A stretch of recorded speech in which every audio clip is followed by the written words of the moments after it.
নমস্কার শ্রোতা বন্ধুরা, আমি সায়ন্তন রয়েছি আপনাদের সাথে। আমাদের চ্যানেলের সমস্ত গল্প শুনতে এক্ষুনি সাবস্ক্রাইব করুন আমাদের ইউটিউব চ্যানেলকে।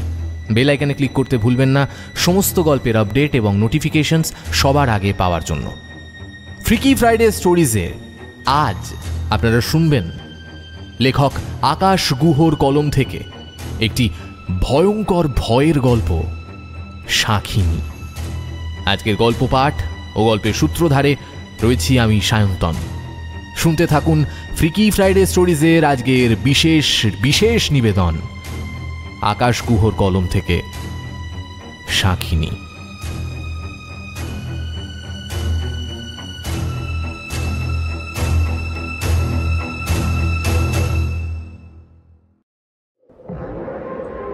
শেষমেশ রুষ্ট জনতার চাপে গ্রাম ছাড়তে বাধ্য হলেন রাম ঠাকুর এবং কালী কিঙ্কর ভট্টাচার্য।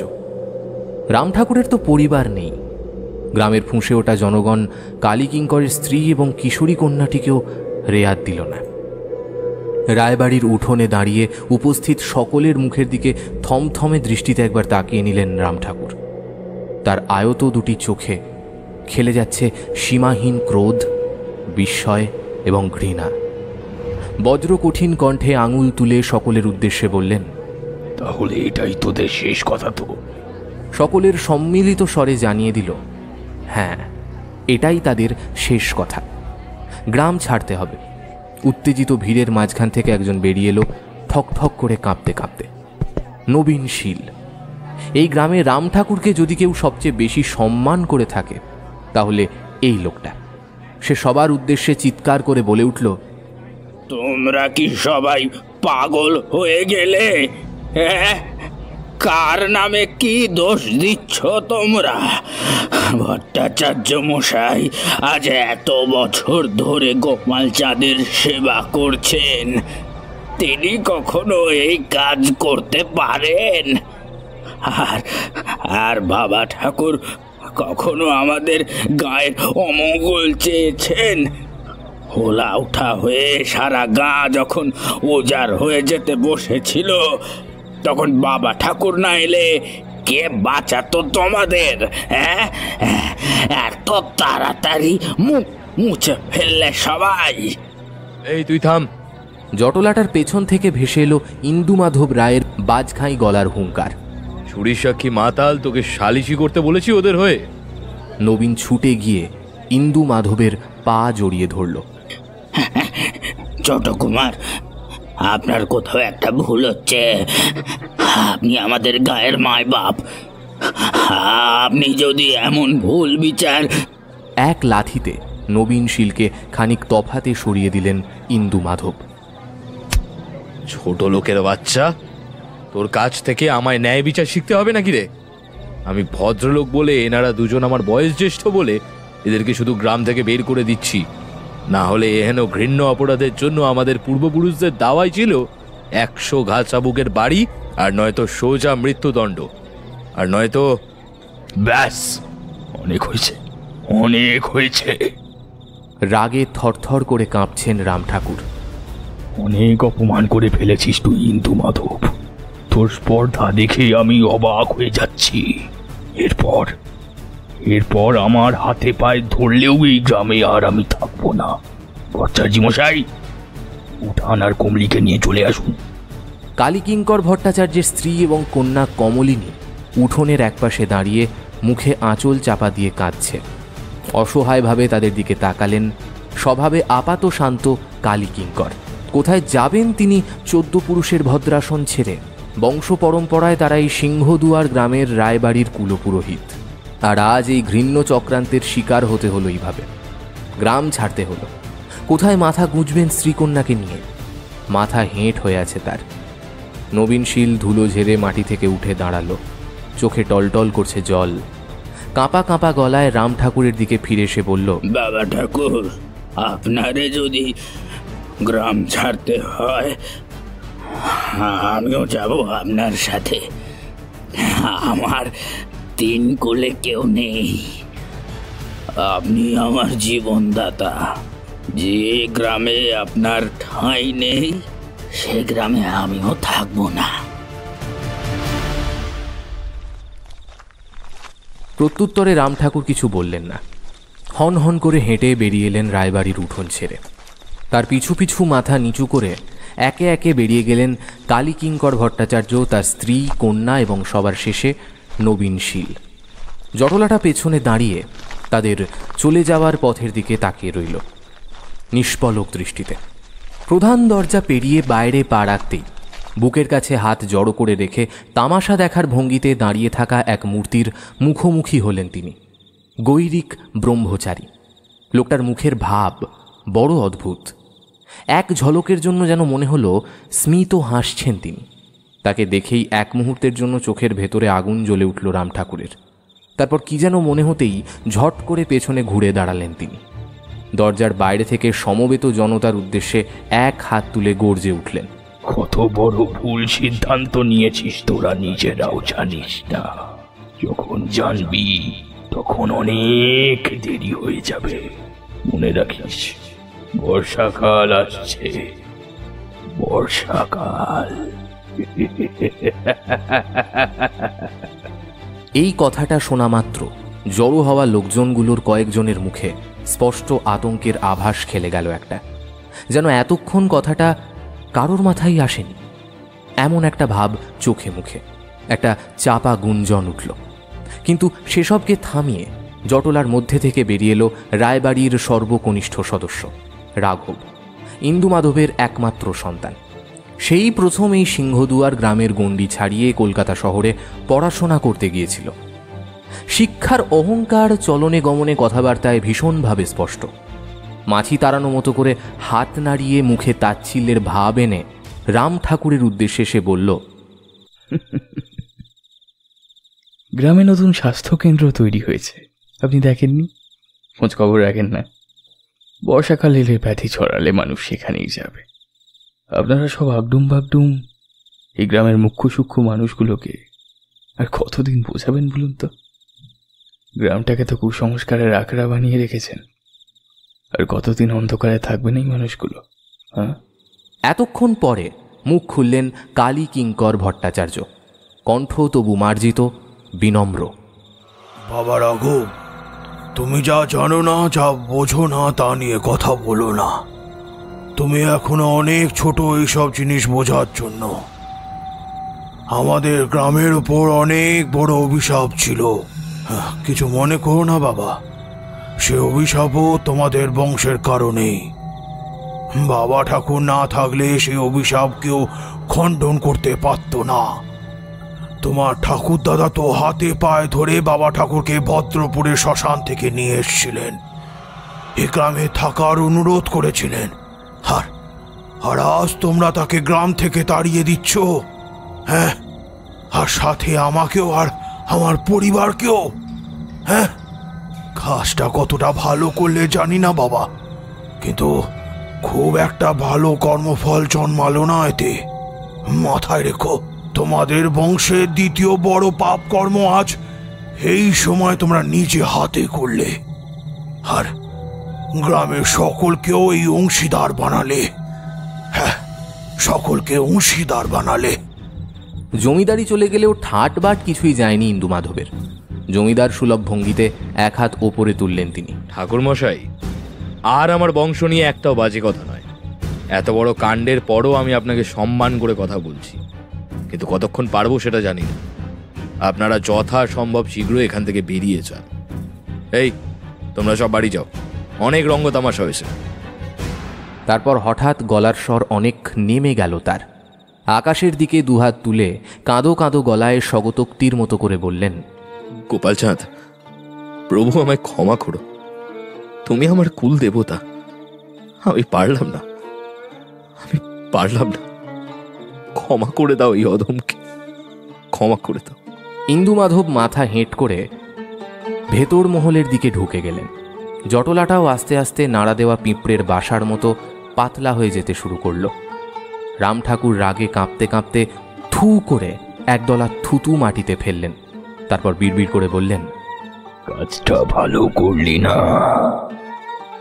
কাজটা ভালো করলি না তোরা। মনে রাখিস, বর্ষাকাল আসছে, বর্ষাকাল। তারপর হন হন করে হাঁটা লাগালেন গ্রামের সীমান্তের দিকে। তাকে অনুসরণ করলেন 4টি নীরব মানুষ। তারা সকলেই হতভম্ব, আতঙ্কিত, অসহায়।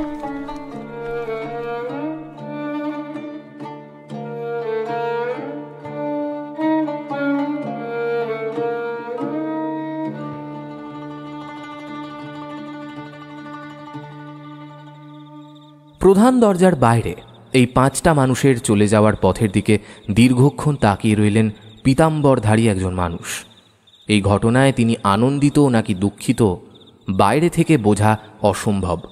বড় দুর্বোধ্য তার অনুভূতি। মানুষগুলো গ্রামের সীমান্তের দিকে মিলিয়ে যেতে একটা দীর্ঘশ্বাস ফেলে প্রধান দরজা পেরিয়ে নাট মন্দিরের দিকে চলে যান তিনি। সেই স্থান আজ শূন্য। সেখানে পাথরের বেদি আলো করে বসে থাকতেন রায়বাড়ির কুলদেবতা গোপাল চাঁদ, সোনার গোপাল বিগ্রহ। তিনি নেই, বেদি ফাঁকা। দশমীর দিন চণ্ডীমণ্ডপ যেমন খাঁ খাঁ করে, সকাল থেকে এই রায়বাড়ির উঠোনে যে এত হইহট্টগোল, এর মূলে এই সোনার গোপাল চাঁদ বিগ্রহ, যার সেবা করতেন কালী কিঙ্কর ভট্টাচার্য এবং গৈরিক ব্রহ্মচারী, এই 2 জন মিলে। যদিও এই তরুণ ব্রহ্মচারীটি একান্তই নবাগত। এর আগে পুরুষানুক্রমে রায়বাড়ির কুলদেবতার সেবা করতেন ভট্টাচার্য বংশের পুরোহিতরা। রায়দের বিশাল জমিদারি বর্তমানে না থাকলেও জমি রয়েছে বিঘের পর বিঘে। বাড়ির 4 কোণে 4টে পুকুর। ছোট কুমার ইন্দুমাধব 4টে পুকুর লিজ দিয়েছেন মৎস্য ব্যবসায়ীদের। ওখান থেকে বেশ ভালো টাকা উঠে আসে। এছাড়াও পৈতৃক সম্পত্তি কিছু কম নেই। গ্রামের সবচেয়ে বিত্তশালী পরিবার এই রায় পরিবার। এখানকার লোকে বলে, যখন এখানে কোনো বসতি ছিল না, তখন এই বংশের প্রথম পুরুষ কর্ণমাধব বাংলার নবাবের থেকে জায়গির লাভ করে প্রচুর বিত্ত সম্পত্তির মালিক হয়েছিলেন। তিনি এই সুবিশাল প্রাসাদোপম বাড়ি তৈরি করেছিলেন এই গ্রামে। দিন রাত্রি বেশ তৈলমর্দন খাতিরদারি করে ইংরেজদের কাছ থেকে পেয়েছিলেন রায় উপাধি। গ্রামের পূর্ব সীমান্তে তৈরি করিয়েছিলেন বিশাল বড় সিংহ তোরণ। কালের নিয়মে আজ তার অক্ষত নেই, ভেঙে পড়েছে বিভিন্ন জায়গায়। লতাপাতা শ্যাওলা জড়িয়ে ধরেছে আষ্টে পৃষ্ঠে। চুন বালি সুরকি খসে গেছে। ওই তোরণের নামেই এই গ্রামের নাম, সিংহদুয়ার। সেই ভেঙে পড়া তোরণ পেরিয়ে নিঃশব্দে মাথা হেঁট করে হেঁটে চলেছে 5টা মানুষ। তাদের মুখে চোখে জ্বলছে অপমান, রাগ এবং দুঃখ। তারা এখনো ঠিক বুঝে উঠতে পারছে না হঠাৎ করে একবেলার মধ্যে কি হয়ে গেল। গ্রামের মানুষজন বা ইন্দুমাধব স্বয়ং যে তাদের সাথে এমন বিদ্বেষপূর্ণ আচরণ করবে, একথা রাম ঠাকুর বা কালীকিঙ্কর ভট্টাচার্য কেউই স্বপ্নেও ভাবতে পারেনি। এদের দুজনকে গ্রামের মানুষজন যথেষ্ট সমীহ করে চলেন। রাম ঠাকুর কোনো সাধারণ মানুষ নন। তিনি একজন সিদ্ধ বামাচারী তান্ত্রিক। বীরভূমের ভদ্রপুরের শ্মশানে ব্রাহ্মণী নদীর ধারে কোনো এক নাম না জানা মহাবৃক্ষের ছায়ায় বহু বছর আগে এক কার্তিকী অমাবস্যার রাতে সিদ্ধি লাভ করেন। সেই শ্মশানেই থাকতেন, কিন্তু আজ দীর্ঘ 15 বছর ধরে এক ঘটনাচক্রে তিনি এই সিংহদুয়ারের স্থায়ী বাসিন্দা। সাধক মানুষের বন্ধন পছন্দ হয় না। ঘরবাড়ি তার আজও নেই। রায়দের নাট মন্দিরের একপাশে ছিল তার আস্তানা। রোজ সকালে গ্রামের এবাড়ি ওবাড়ি থেকে যা মাধুকরী সংগ্রহ করতেন তাই দিয়ে তার চলে যেত। গ্রামের যে কোনো আধি দৈবিক বা আধি ভৌতিক বিপদে আপদে রাম ঠাকুর ছিলেন এই গ্রামের সকলের ভরসা। কালীকিঙ্কর ভট্টাচার্যের সঙ্গে তার প্রথম থেকেই গভীর হৃদ্যতা। কালীকিঙ্কর তাকে বাকি সকলের মতো বাবা ঠাকুর বলে ডাকলেও জ্যেষ্ঠ ভ্রাতা জ্ঞানে সমীহ করেন। রাম ঠাকুর জ্ঞানের সাগর। রোজ সন্ধ্যায় গোপাল চাঁদের সন্ধে আরতির পর রাম ঠাকুরের সাথে বসে গল্প করা তার রোজ নামচা ছিল। সে গল্পে যোগ দিত আরও একজন, নবীনশীল। রাম ঠাকুরের সান্নিধ্য তার বড় ভালো লাগত। বাবা ঠাকুর নবীনশীলের সেজে আনা থেলো হুঁকোতে ভুরভুর করে ধোঁয়া ছাড়তে ছাড়তে চোখ বুজে বলে যেতেন বিভিন্ন ধরনের গল্প কথা। মহাকালের গর্ভে চাপা পড়ে গেছে যেসব না বলা গল্প, সেই সব গল্প। রাম ঠাকুরের চোখে যেন মহাকাশ ভেসে বেড়ায়। চোখ বন্ধ করলেই তিনি অনেক কিছু দেখতে পান, যা সাধারণ মানুষের চোখে দেখা সম্ভব নয়। কালীকিঙ্কর বা নবীনশীল মধুর লোভে ছুটে বেড়ানো মৌমাছির মতো সেই যেন শুধু আহরণ করতেই যেতেন রাম ঠাকুরের কাছে। সবই ঠিক চলছিল, মাঝখান থেকে ছন্দপতন ঘটালো এবছরের গোপালচাঁদের বাৎসরিক নাম সংকীর্তন অনুষ্ঠান। গত বৈশাখ মাসের বুদ্ধ পূর্ণিমা তিথিতে রায়বাড়িতে মহোৎসব শুরু হয়েছিল। প্রতি বছরের মতো এবছরও বৈষ্ণবদের মহামিলন ক্ষেত্র হয়ে উঠেছিল রায়দের বাড়ির নাটমন্দিরের সামনের প্রাঙ্গণটা। সারা বাংলা থেকে বৈষ্ণব সাধুসন্তরা এসে ভিড় জমিয়েছিল রায়বাড়িতে, এবং তাদের জন্য দিবারাত্র ঢালাও আমোদ প্রমোদের ব্যবস্থা। 3 দিনব্যাপী বিরাট উৎসব অনুষ্ঠানের শেষে সকলে চলে গেলেও দেখা গেল একজন তখনও রয়ে গেছেন, গৈরিক ব্রহ্মচারী। ছোট কুমার ইন্দু মাধবের সঙ্গে দেখা করে তিনি বললেন তিনি এসেছেন সেই সুদূর শ্রীধাম শান্তিপুর থেকে, গোপালচাঁদের স্বপ্নাদেশ পেয়ে এত দূরের পথ পাড়ি দিয়ে। তিনি আর ফিরতে চান না, গোপালচাঁদের সেবাতেই নিজেকে নিয়োজিত করে বাকি জীবন প্রভুর চরণে পড়ে থাকতে চান। ইন্দু মাধবের পা ধরে এক প্রকার হাউ হাউ করে কেঁদে কেটে, কখনো পুলকিত হয়ে শিহরিত হয়ে এক বিচিত্র অতিনাটকীয় ভঙ্গিতে এইসব কথাগুলো বলছিলেন গৈরিক ব্রহ্মচারী। রায় পরিবার পরম বৈষ্ণব, কোনো বৈষ্ণব সাধুকে প্রভুর সেবা থেকে বঞ্চিত করবেন এ সাহস ইন্দু মাধবের হল না। তিনি কৃপা করে আশ্রয় দিলেন ব্রহ্মচারীকে। তিনি থেকে গেলেন সেখানেই, রায়দের আশ্রয়ে। তার ভক্তির ধুম দেখে সবাই শিহরিত, মুগ্ধ। প্রভু গোপালচাঁদের সন্ধ্যারতির সময় নাটমন্দিরে সকলের মধ্যমণি হয়ে তিনি যখন দরাজ গলায় কীর্তন ধরতেন, তখন নাটমন্দিরে বসে গ্রামের মা বউয়েরা আঁচলের খুঁটে চোখের জল মুছত, ধন্য ধন্য করত সবাই। ধীরে ধীরে নাটমন্দিরের কীর্তনের আসর থেকে গর্ভগৃহে ঢোকার অনুমতি পেলেন ব্রহ্মচারী। সেখানেও নিজের ভক্তির উৎকর্ষতা প্রদর্শনে কোনো ফাঁক রাখলেন না তিনি। লোকে পিঠপিছে বলা বলি করতে লাগল, ভট্টাচার্যরাও এত ভক্তি ভরে কোনোদিন গোপাল সেবা করেনি। রাম ঠাকুর কেন যেন সেদিন প্রথম থেকেই এই লোকটাকে একদম সহ্য করতে পারেনি। কালীকিঙ্কর ভট্টাচার্যকে বহুবার তিনি বলেছেন, ঠাকুরমশাই, এই লোকটার থেকে কিন্তু ভীষণ সাবধান, উদ্দেশ্য কিন্তু আমার ভালো ঠেকছে না। হঠাৎ করে উড়ে এসে জুড়ে বসে এত ভক্তি, আমি কিন্তু ভালো বুঝছি না, একদম ভালো বুঝছি না। কেন জানি না মনে হচ্ছে এই লোকটা জাদু জানে। দেখেছেন কয়েকদিনের মধ্যেই এসে সবাইকে কিভাবে গুণ করে নিয়েছে। এত ভক্তি কিন্তু ভালো নয়। ভক্তি থাকবে অন্তরে, তার প্রকাশ যখন বাইরে অতিরিক্ত হয়ে যায় তখন তার ভক্তি থাকে না, তার পিছনে নিশ্চয়ই কোনো বদ উদ্দেশ্য থাকে। সাবধান থাকবেন ঠাকুরমশাই এর থেকে। লোকটা জাদু জানে, এই কথাটা বাড়াবাড়ি রকমের সত্যি প্রমাণিত হলো তখন যখন ইন্দু মাধব রায় এই গৈরিক ব্রহ্মচারীকে গোপালচাঁদের প্রধান সেবায়েত নিযুক্ত করলেন। কালীকিঙ্কর ভট্টাচার্য একটা টু শব্দ করে প্রতিবাদ করেননি, চুপচাপ সরে এসেছিলেন নিজের স্থান থেকে। এমনকি গ্রামের কেউ কোনো উচ্চবাচ্চা করেনি। কে জানে, বুড়ো কালীকিঙ্করের পূজা আরাধনার চেয়ে নবীন সন্ন্যাসী গৈরিক ব্রহ্মচারীর ভাবভক্তি হয়তো মানুষকে বেশি আকৃষ্ট করেছিল। কিন্তু চুপ থাকেননি রাম ঠাকুর।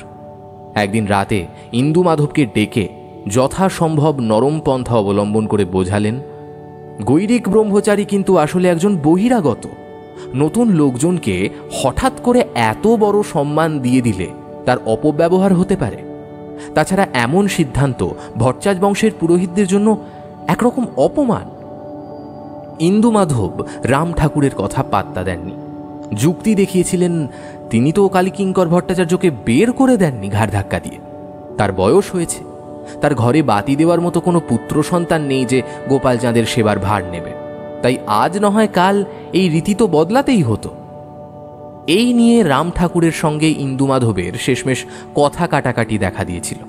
তারপর থেকেই উভয় পক্ষের সম্পর্কের উষ্ণতার পারদ ধীরে ধীরে নেমেছে। এই চাপানোতরে আহুতি পড়ল আজ সকালবেলায়।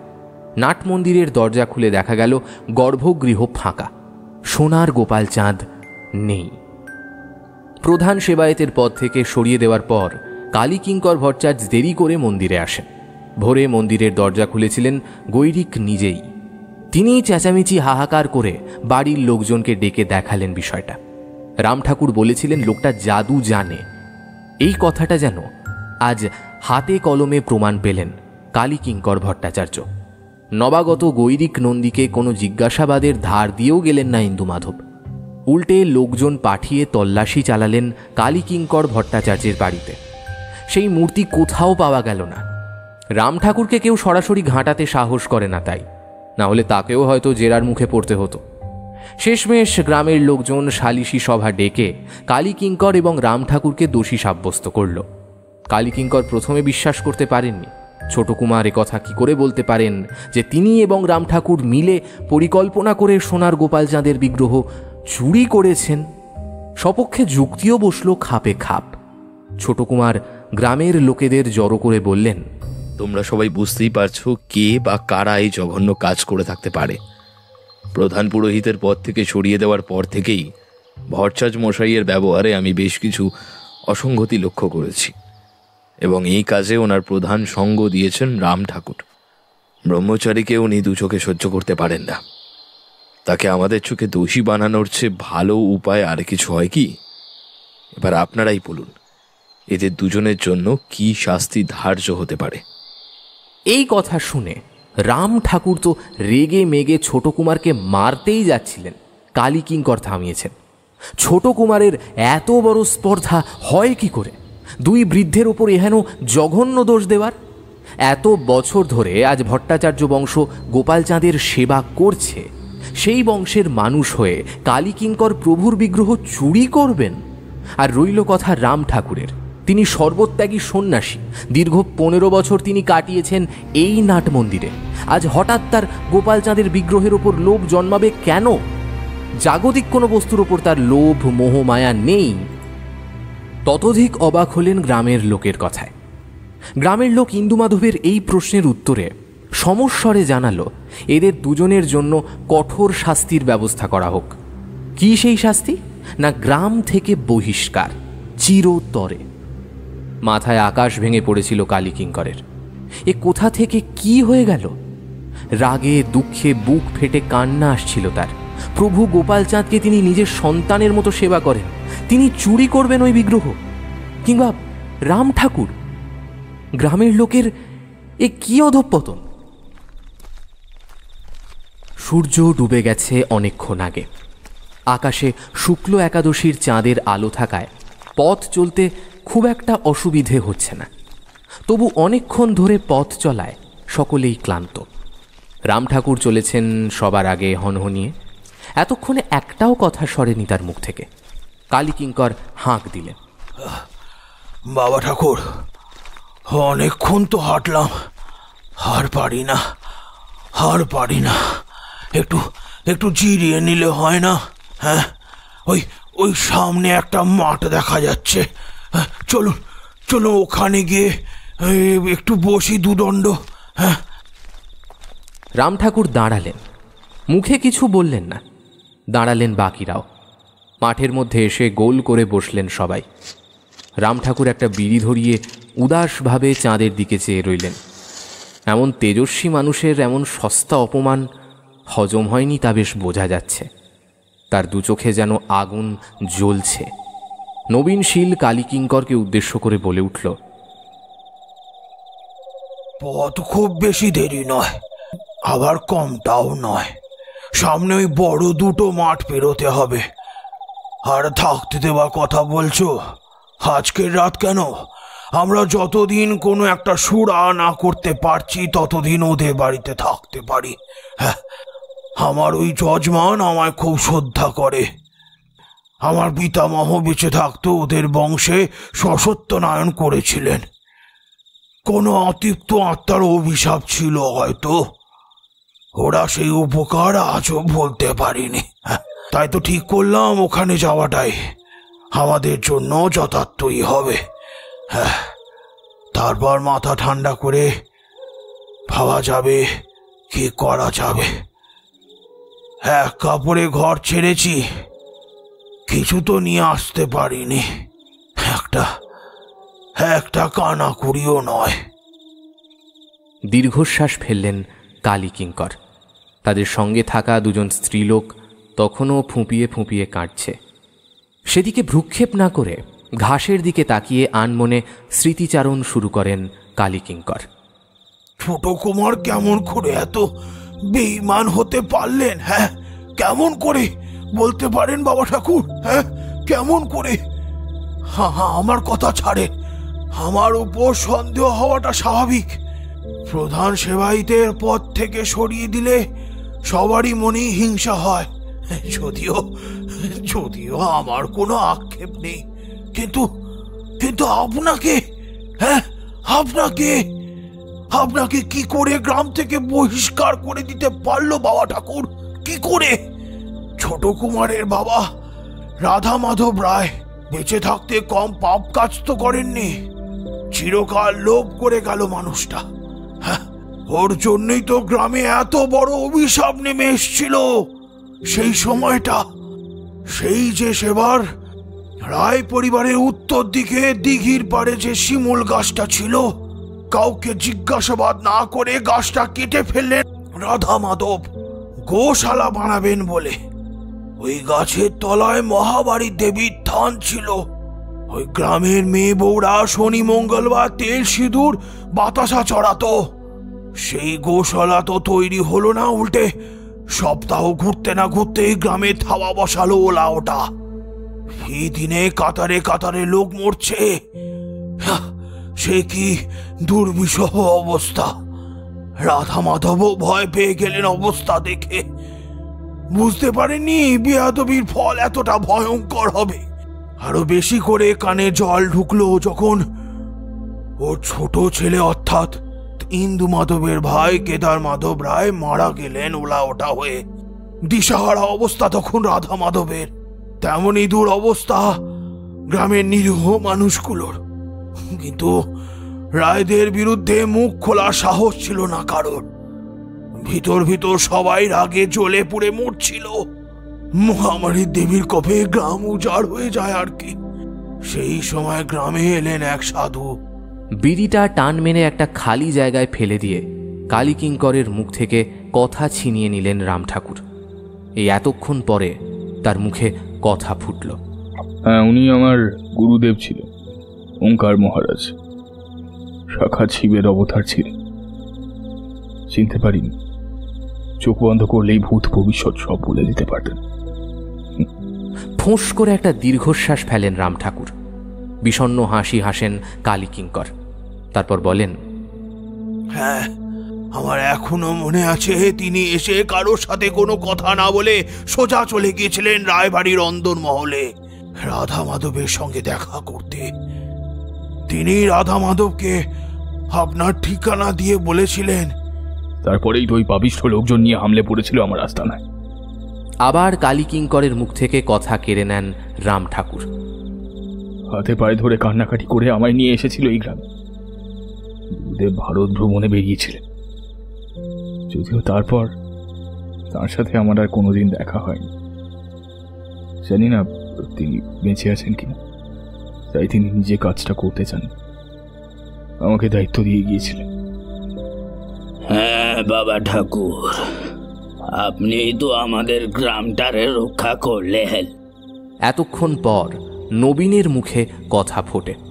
আমার বউটা ছেলেটা সব মরেছিল সেই ওলা ওটায়। আমিও মরতাম যদি না আপনি এসে মহামারী দেবীর পূজা না করতেন। আপনি যে রাতে পূজা করতে বসলেন তার পরের দিন থেকেই গোটা গ্রাম ঠিক হয়ে গেল। সবাই এই অভিশাপ থেকে মুক্তি পেল। আর আজকে সবাই সেই উপকারের প্রতিদান দিল এইভাবে। সবাই ভুলে গেছে সেই কথা। আমি ভুলিনি বাবা ঠাকুর, তাই আমি বেরিয়ে এসেছি আপনার সাথে। আপনার সাথেই আমি থাকবো। একটা দীর্ঘশ্বাস ফেলে উঠে দাঁড়ালেন রাম ঠাকুর। বর্ষাকাল আসছে রে নবীন, দেবীর পুজোর মাস, আমাকে তো তাড়িয়ে দিল। দেখবো দেখবো এবার কি করে ওই মহামারী দেবীর পুজো। পুজো না পেলে মা আবার খেপবে, ধ্বংস করে দেবে, সবাইকে ধ্বংস করে দেবে। চলো সবাই, আকাশ পরিষ্কার থাকতে থাকতে ঠাকুর মশাইয়ের ওই যজমানের বাড়িতে গিয়ে উঠি। চলো। আবার শুরু হলো পথ চলা। সিংহদুয়ার থেকে প্রায় 4 ক্রোশ দূরে কালীকিঙ্কর ভট্টাচার্যের সেই যজমানের ভিটে মেঠো আলের ওপর দিয়ে চাঁদের আলোয় অশরীরী ছায়ার মতো হেঁটে যাচ্ছে 5 জন নিঃশব্দে। কারোর মুখে কোনো কথা নেই। অনেকটা পথ চলার ফলে স্বাভাবিকভাবেই ক্লান্ত হয়ে পড়েছিলেন কালীকিঙ্কর ভট্টাচার্যের স্ত্রী। তিনি এবং তার কন্যা কমলিনী পিছিয়ে পড়েছিলেন বারবার। আলের ওপর পাশাপাশি দুজন হাঁটা যায় না। এতটা রাস্তা মায়ের সাথে হাত ধরাধরি করে হাঁটলেও আলের ওপর সবার পেছনে আসছিল কমলিনী। হঠাৎ রাম ঠাকুর থমকে দাঁড়ালেন। কমলিনী চিৎকার করে উঠেছে। নিঃশব্দ পরিবেশ খান খান করে দেওয়া আর্ত চিৎকার। ঝট করে পেছনে ঘুরলেন তিনি। দেখলেন আলের ওপর বসে পড়ল কমলিনী। বিস্ফারিত চোখে তাকিয়ে আছে নিজের পায়ের দিকে। 4 জন মিলে ঝুঁকে পড়ল মেয়েটার ওপর। রাম ঠাকুরের কোঁচড়ে গোজা ছিল দেশলাই। জ্বালিয়ে পায়ের কাছে ধরতেই বুঝতে পারলেন ব্যাপারটা। ফর্সা পায়ের পাতার ওপর সমান্তরাল দুটো ছোট গর্ত, তার ভেতর থেকে কালচে রক্ত বেরিয়ে আসছে। সর্বনাশ! নির্ঘাত আলকে উঠে জিনিসটা দেখতেই কালীকিঙ্কর এবং তার স্ত্রী চিৎকার করে উঠলেন। রাম ঠাকুর গলা চড়িয়ে জিজ্ঞেস করলেন, ঠাকুর মশাই, আপনার যজমানের বাড়ি আর কত দূর? আতঙ্কিত শোনালো কালীকিঙ্করের কণ্ঠস্বর। হাত রাস্তাও এখন আসেনি বাবা ঠাকুর। বাবা ঠাকুর, আপনি কিছু করুন, আমার মেয়েটা। রাম ঠাকুর তন্ত্রবিদ, বিষ বৈদ্য নন, তবুও গুরুর কাছ থেকে বিভিন্ন গাছগাছরা চিনেছিলেন যেগুলো বিষ নামাতে ধন্বন্তরী। কিন্তু এই ধান ঝাড়া মাঠের মাঝখানে সেসব কোথায়? চোখে মুখে অন্ধকার দেখলেন তিনি। নিজের রক্তাম্বরের খানিকটা অংশ ছিঁড়ে কমলিনীর হাঁটুর ওপর বেঁধে দিলেন যাতে বিষ উঠতে না পারে। উঠে দাঁড়ালেন। কমলিনী যন্ত্রণায় কুঁকড়ে যাচ্ছে। কিছুক্ষণের মধ্যে একটা কিছু করতে না পারলে বিষে নীল হয়ে মারা যাবে মেয়েটা। চারিদিকে তাকালেন রাম ঠাকুর। জনবসতির চিহ্ন মাত্র নেই, শুধু মাঠ ছাড়া। তবু নবীনকে বললেন, এই আয় তো দেখি আমার সাথে, খুঁজে দেখি এখানে কোথাও ঘর বাড়ি আছে কিনা। ঠাকুর মশাই, আপনি এখানেই বসুন, আমরা ফিরে আসছি। আর এক মুহূর্ত দেরি না করে রাম ঠাকুর ছুটলেন মাঠের মধ্যে দিয়ে, নবীনকে নিয়ে হন্তদন্ত হয়ে। খালি হাতেই ফিরে এলেন তখন সব শেষ। অনেক দূর থেকেই কালীকিঙ্করের বুক ফাটানো হাহাকার শুনতে পেয়েছিলেন রাম ঠাকুর। কাছে এসে দেখলেন মায়ের কোলে মাথা রেখে মরে পড়ে রয়েছে কমলিনী। মুখের এক পাশ দিয়ে গড়িয়ে নামছে গ্যাঁজলা, তখনও শুকিয়ে যায়নি। শোকে পাথর হয়ে গেছে কমলিনীর মা, কাঁদতে ভুলে গেছে। কেবল বুক চাপড়ে ফাঁকা মাঠের খোলা আকাশ, বাতাস ভারী করে বিলাপ করে চলেছেন কালীকিঙ্কর। কন্যাহারা পিতার দুঃখে সান্ত্বনা দেওয়ার ভাষা অবধি নেই রাম ঠাকুরের কাছে। তিনি কিছু করতে পারেননি। এক চরম হতাশা গ্রাস করল অত বড় তেজস্বী সাধককে। ঘাসের মধ্যে থেবড়ে বসে রইলেন সারা রাত, মাথা হেঁট।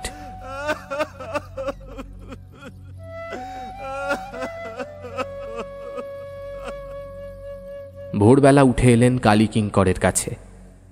তার কণ্ঠে তখন যেন অন্য কেউ ভর করেছে। দুহাতে কালীকিঙ্করের মুখটা ধরে তিনি বললেন, কালীকিঙ্কর, আমার দিকে তাকান, এইদিকে তাকান। দেখুন, আমি গৃহত্যাগী, সংসার বিমুখ, তবুও জগতের মায়া টান কি জিনিস তা আমি জানি। কমলিনীর মৃত্যুর জন্য আপনি বা আমি কেউ দায়ী নই। দায়ী সিংহদুয়ার গ্রামের মানুষজন, দায়ী ইন্দু মাধব এবং সেই ঘৃণ্য চক্রান্ত সাজিয়েছে। আমি কমলিনীকে বাঁচাতে পারলাম না ঠিকই, কিন্তু আমি ওদের কাউকে ছাড়ব না। আপনার হয়ে এক অসহায় বাপের হয়ে এই আমি প্রতিশোধ নেব ওদের সবার উপরে। আমার উপর ভরসা রাখুন। রাম ঠাকুরের চোয়াল ইস্পাতের মতো শক্ত হয়ে গেছে। ভোরের আলো তার মুখের বলিরেখাগুলোর কাঠিন্য দূর করতে পারছে না। মৃদুমন্দ বাতাসে উঠছে তার কাঁধ পর্যন্ত নেবে আসা লম্বা জট পাকানো কাঁচা পাকা চুল, মুখের লম্বা দাড়ি। তার চোখ যেন কোনো শূন্যে হারিয়ে গেছে। মহামারী দেবীর পুজো অবধি অপেক্ষা করতে হবে এই গ্রামের লোকজনদের। আমি করবো সেই ব্যবস্থা, আমি করব।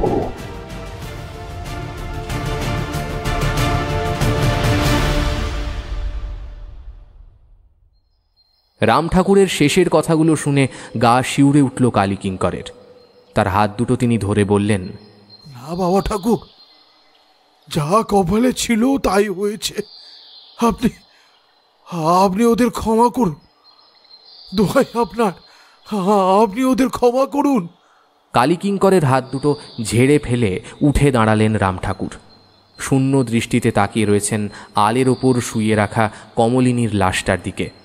বাচ্চা মেয়েটার মুখে যন্ত্রণার ছাপ ভোরের আলোয় আরও স্পষ্ট, আরও কদাকার হয়ে উঠছে।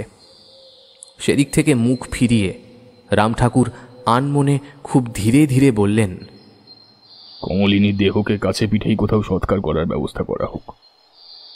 তারপর আপনাদের দুজনকে আপনাদের যজমানের বাড়িতে নামিয়ে দিয়ে আসবো। তারপর আমি আবার ফিরে যাব ওই গ্রামে, ওদের উচিত শিক্ষা দিতে। নবীন, তুই আমার সাথে যাবি। নে, আশেপাশ থেকে কয়েকটা কাঠ জোগাড় করে নিয়ে আয়। এখন এই জমিটির একপাশে একটা চিতা সাজানোর ব্যবস্থা করতে হবে। আমি মেয়েটার মুখের দিকে আর তাকিয়ে থাকতে পারছি না। শেষের দিকে কথাগুলো বলার সময় গলা ধরে এলো রাম ঠাকুরের। দাহকার্য সারতে সারতে বেলা গড়ালো। ক্লান্ত শোক বিহ্বল চারটে মানুষ যখন কালীকিঙ্করের সেই যজমানের বাড়িতে পৌঁছল তখন প্রায় বিকেল হয়ে এসেছে। সারা রাত কিছু পেটে পড়েনি কারোর। বেশ ভালো যত্ন আত্তি করে খাওয়ালেন গৃহস্বামী। কালীকিঙ্কর রাম ঠাকুরকে অনুরোধ করলেন, বাবা ঠাকুর, আজকে রাতটা এখানে থেকে যান, কাল সকালে না হয়ে যাবেন। আর আর একটিবার চিন্তা ভাবনা করে দেখবেন, একেবারে না গেলেই কি নয়। হ্যাঁ, যা কপালে ছিল কি আর করা যাবে বলেন। এখন কারোর ওপর রাগ বিদ্বেষ পুষে রেখে। রাম ঠাকুর হাত তুলে থামিয়ে দিলেন তাকে। তারপর চুপচাপ তক্তপোষের ওপর শুয়ে পড়লেন। তার কঠিন গাম্ভীর্য কালীকিঙ্করের মনে একরকম আশঙ্কার ঢেউ তুলছে মাঝে মাঝে। পরদিন সকালে কালীকিঙ্কর যখন ঘুম থেকে উঠলেন তখন তার পাশের তক্তপোষটা ফাঁকা। নবীনশীল বা রাম ঠাকুর কেউই নেই সেখানে, আশপাশে কোথাও নেই। রাম ঠাকুর এবং নবীনশীল সিংহদুয়ার গ্রামের উপকণ্ঠে যখন এসে পৌঁছলেন তখন মধ্যাহ্ন সূর্য গনগনে আঁচে প্রকৃতিকে দগ্ধ করছে। তারা গ্রামে ঢুকলেন না, গ্রামকে বাঁদিকে রেখে হাঁটা লাগালেন শ্মশানের দিকে। গ্রাম থেকে শ্মশানটা কিছুটা তফাতে, এক নাম না জানা সরু ধারার নদীর পারে গা ছমছমে একাকী শ্মশান। দুপুরেও চিলশকুন উড়ে বেড়াচ্ছে। শ্মশানের ভেতরে প্রবেশ করে একটা আঁশ শেওড়া গাছের তলায় বেশ খানিকটা জায়গা পরিষ্কার করে বসলেন রাম ঠাকুর। অনুগত ভৃত্যের মতো পাশে দাঁড়িয়ে রইলেন নবীন। তাকে উদ্দেশ্য করে তিনি বললেন, নবীন, তোকে কয়েকটা জিনিস বলে দিচ্ছি, জোগাড় কর। কয়েকটা জিনিস আশেপাশেই পেয়ে যাবি, বাকিটা গঞ্জের বাজার থেকে কিনে আনবি। এই নে টাকা, রওনা হয়ে যায়, দেরি করিস না। আমি রাতে আজ এক বিশেষ ক্রিয়া করব। আর শোন, পয়সা বেশি দিলাম, কিছু নিয়ে খেয়ে নিস। আমার জন্য খাবার আনতে হবে না, আমার উপোস। হাত পেতে খুচরো পয়সাগুলো নিয়ে নবীন চলে গেল। সেখান থেকে ফিরে এলো সন্ধ্যের আগেই। এবার শুধু রাত হওয়ার অপেক্ষা। সারাদিন দানাটি মুখে কাটলেন না রাম ঠাকুর। গাছের তলায় উত্তরমুখী হয়ে বসলেন। নবীনকে ডেকে বললেন, এদিকে সামনের মাটি খুঁড়ে একটা যজ্ঞের স্থল তৈরি করতো। তারপর নদী থেকে কিছুটা বালি তুলে এনে ভর্তি করে দে। তারপর তোর কাজ শেষ।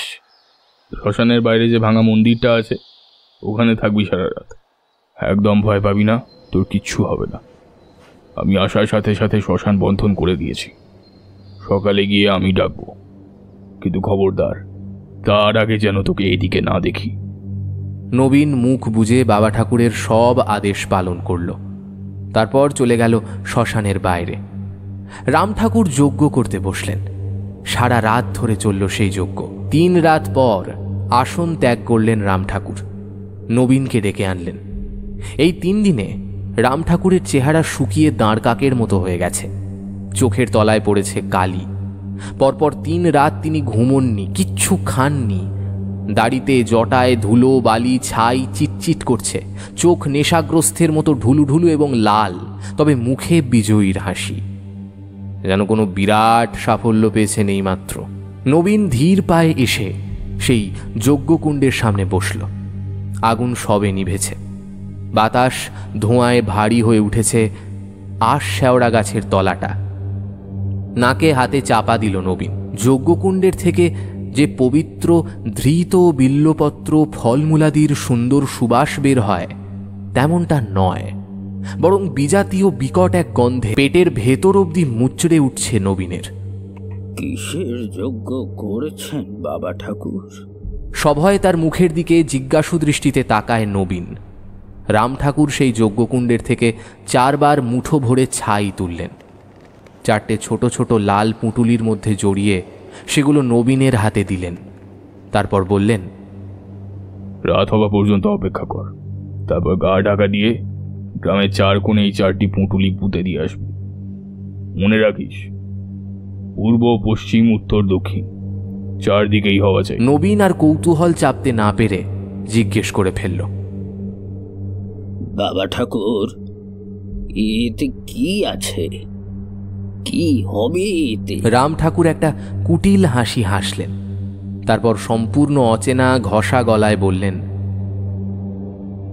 এতে অসুখ আছে, মহামারীর অসুখ।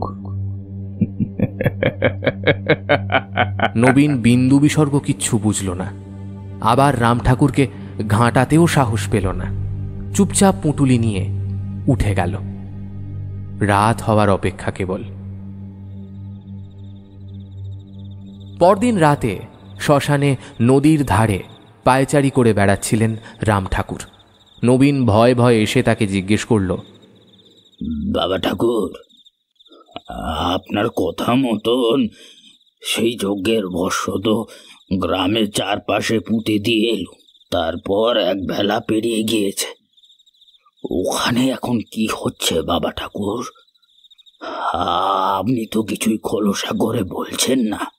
কৌতূহল চাপতে পারছি না যে আর। রাত তখন সবে দুপুর হয়েছে। নদীর ওপারে জঙ্গল থেকে ভেসে আসছে শেয়ালের ডাক।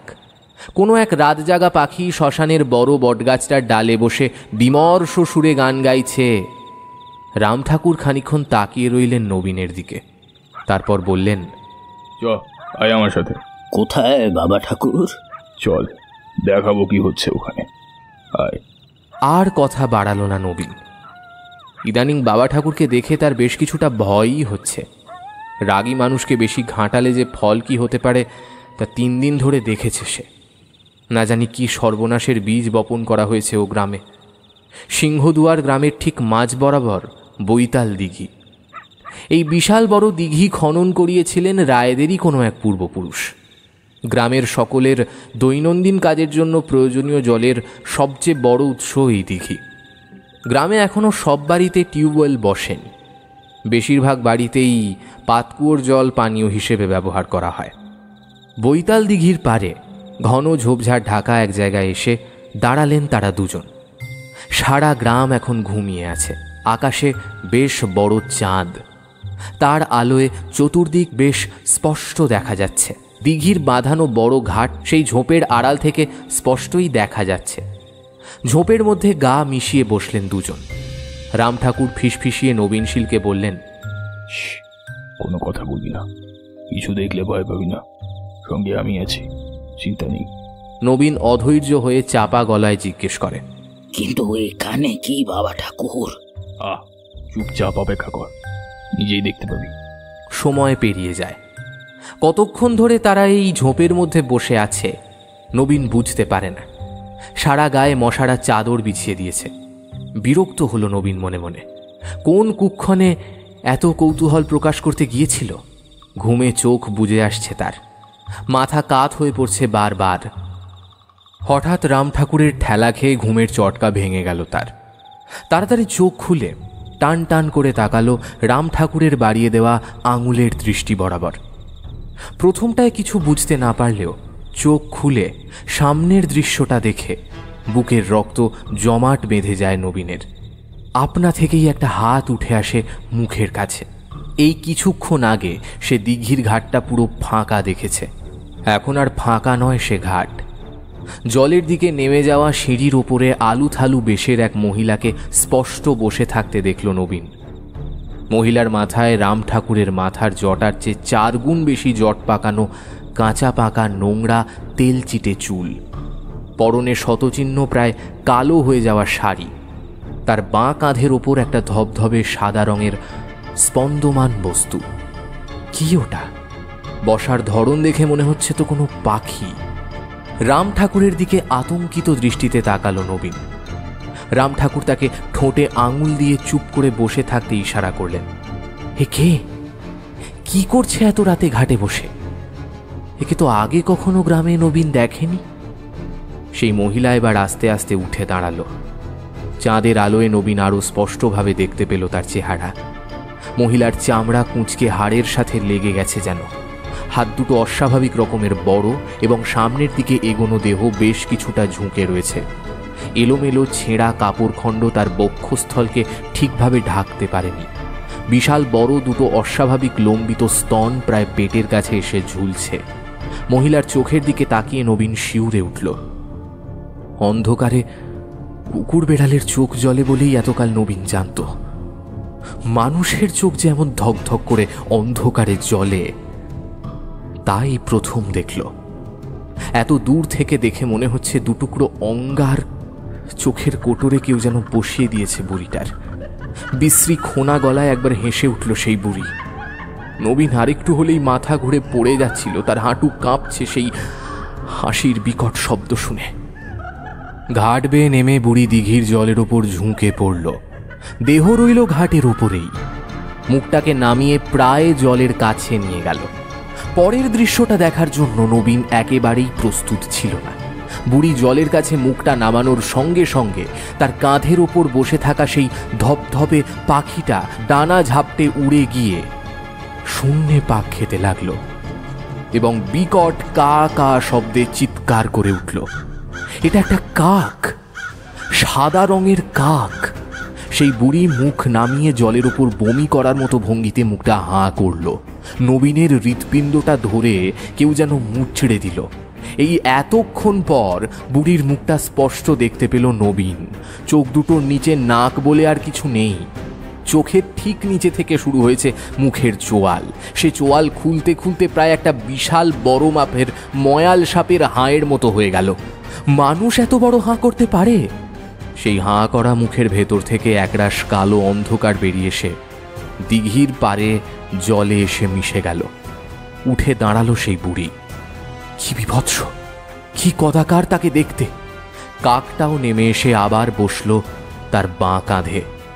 ঘাটের পৈঠা বেয়ে টলমলো পায়ে উঠে অন্ধকারের মধ্যে কোথায় যেন হারিয়ে গেল সেই বুড়ি। নবীনের ঘন ঘন শ্বাস পড়ছে। কোনো রকমে খাবি খেতে খেতে সে জিজ্ঞেস করল, এসব কি বাবা ঠাকুর? এসব কি? রাম ঠাকুর সেই প্রশ্নের সোজাসুজি উত্তর না দিয়ে ফিসফিসিয়ে বললেন, উঠে আয় এখান থেকে। ভয় আতঙ্কে নবীনের হাত পা আড়ষ্ট হয়ে গেছে। সে প্রায় রাম ঠাকুরের শরীরের সাথে সেঁটে রইল। রাম ঠাকুর তাকে নিয়ে এলেন নিধুপালের বাড়ির পেছন দিকটায়। এবার আর কোনো ঝোপে লুকিয়ে বসতে হলো না। অনেক দূর থেকেই নবীনরা দেখতে পেল নিধুপালের বিশাল বড় পাতকুয়োটার ওপর হাঁটু গেড়ে বসে রয়েছে সেই বুড়িটা। একটু আগে যাকে ঘাটে দেখল সে, তার বাঁ কাঁধে সেই সাদা কাকটা। তাকে দেখেই দুজনে থমকে দাঁড়ালো। আর এগোনো যাবে না। নবীন অবাক হয়ে গেল। সে বুঝতে পারল না এইটুকু সময়ের মধ্যে বৈকাল দিঘি থেকে নিধুপালের বাড়ি অবধি কি করে সেই বুড়ি চলে এলো। এক যদি না তাদের পিছু পিছু আসে কিংবা দৌড়ে আসে। বুড়ির যা চলন গমন সে দেখেছে, কোনোভাবেই দৌড়ে আসা সম্ভব নয়। আর তাদের পিছু পিছু তো আসেইনি সে। বুড়ি হাঁটা লাগিয়েছিল সম্পূর্ণ অন্যদিকে। তাহলে মাথা কাজ করছে না ওদের। এসব কি হচ্ছে? হঠাৎ ওদের দুজনের চোখের সামনে কুয়োর ধারে বসে থাকা সেই বুড়ি কুয়োর ভেতর ঝাঁপ দিল। তারপর আবার সেই আকাশ বাতাস কাঁপিয়ে অট্ট হাসিতে খান খান হয়ে গেল রাতের নিস্তব্ধতা। সাদা কাকটা গেল উড়ে। নবীন প্রায় চিৎকার করে উঠতে যাচ্ছিল, রাম ঠাকুর তাকে থামালেন। শক্ত হাতে নবীনের ঠোঁটে আঙুল চেপে ধরলেন। নবীন অবাক হয়ে দেখল, কয়েক মুহূর্ত পরেই কুয়োর দেওয়াল বেয়ে আবার উঠে এলো সেই বুড়ি। তারপর এদিক ওদিক তাকিয়ে অন্ধকারে কোথায় যেন হারিয়ে গেল। কিন্তু কি করে অত বড় পাতকুয়োর ভেতর কেউ ঝাঁপ দিলে সে কি করে উঠতে পারে? এক যদি না তার... মানুষ নয়, অবশ্যই মানুষ নয়, অন্য কেউ, অন্য কিছু। কিন্তু কি? রাম ঠাকুর কনুই ধরে টানলেন নবীনের। এখান থেকে চ, এখানে যা হওয়া শুরু হয়ে গেছে। কিন্তু কিন্তু কে বাবা ঠাকুর? কুয়োর মধ্যে ঝাঁপ দিয়ে আবার উঠে এলো কি করে? বলবো বলবো, সব বলবো, এখানে আর একটাও কথা নয়। চলে আয়। অন্ধকারে গা ঢাকা দিয়ে যেমনভাবে তারা এসেছিলেন তেমনভাবেই আবার চললেন শ্মশানের দিকে। নিজের পরিচিত গ্রামকে নবীনের আজ যেন একটু বেশি অচেনা মনে হচ্ছে। চারিদিকের বাতাস কেমন যেন থম মেরে গেছে। কিসের যেন একটা দম বন্ধ করা গন্ধ চারপাশে। কিসের গন্ধ?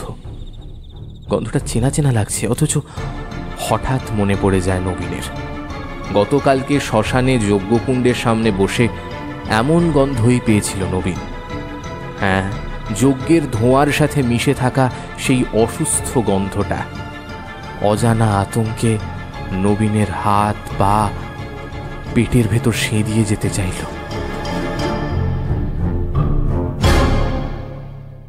গোটা গ্রামটা যেন একটা অন্ধকারের কালো চাদরে ঢাকা পড়েছে।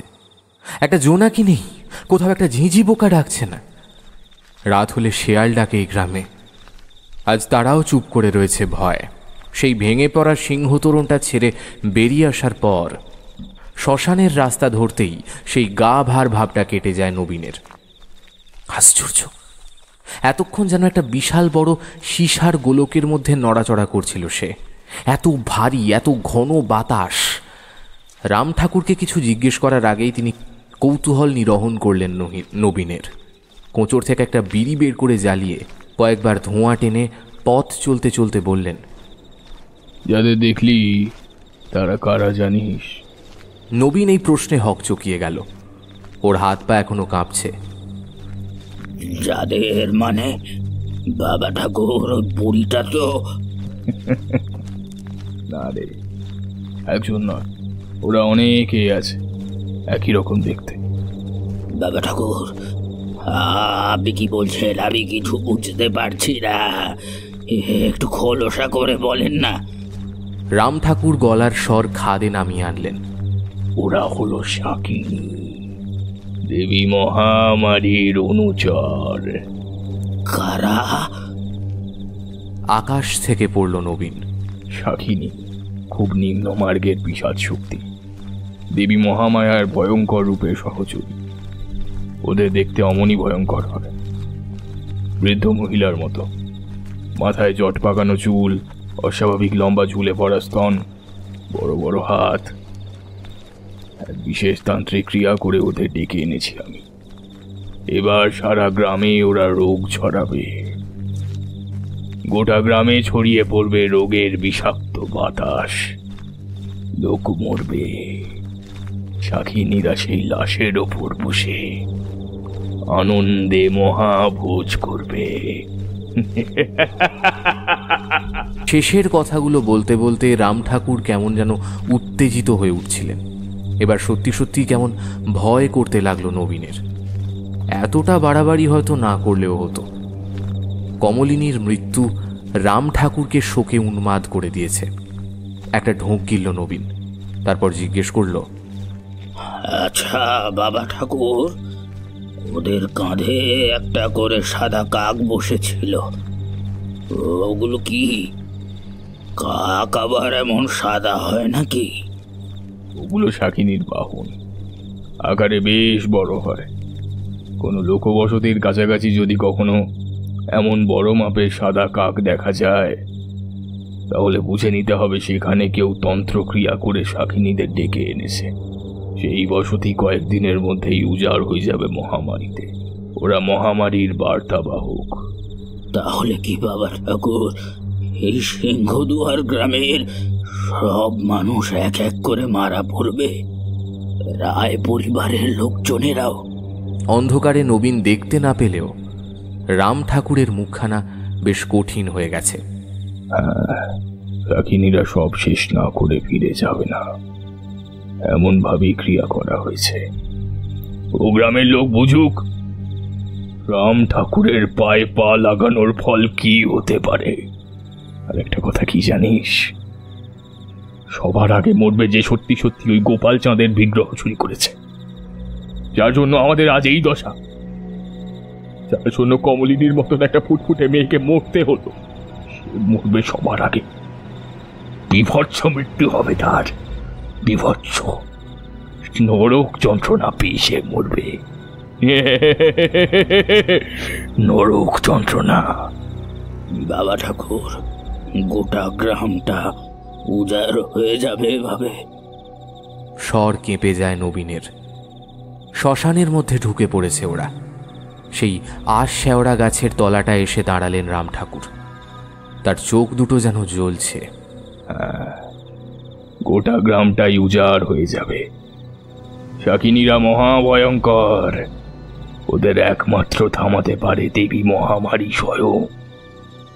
তাকে যদি তুষ্ট করা যায় তবে ক্রিয়া নষ্ট সম্ভব, অন্য কোনোভাবে নয়।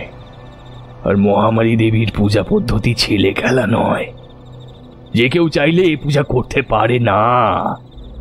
দেবীর পূজায় বিন্দু মাত্র ভুল হলে দেবী আরো বেশি কুপিত হন। তখন সেই পূজক এবং তার আশেপাশের 10-10টা গ্রাম না খেয়ে সেই দেবীর শান্তি নেই। ওদের আটকানোর কোনো রাস্তাই নেই এখন আর। সে যাই হোক, তুই যা ওই ভাঙা মন্দিরে গিয়ে শো। আমি এই গাছের তলাতেই বস্ত্র বিছিয়ে শুয়ে পড়ব। নদীর জল বাতাস বড় ঠান্ডা। যা যা, দাঁড়িয়ে থাকিস না, আমি বড় ক্লান্ত।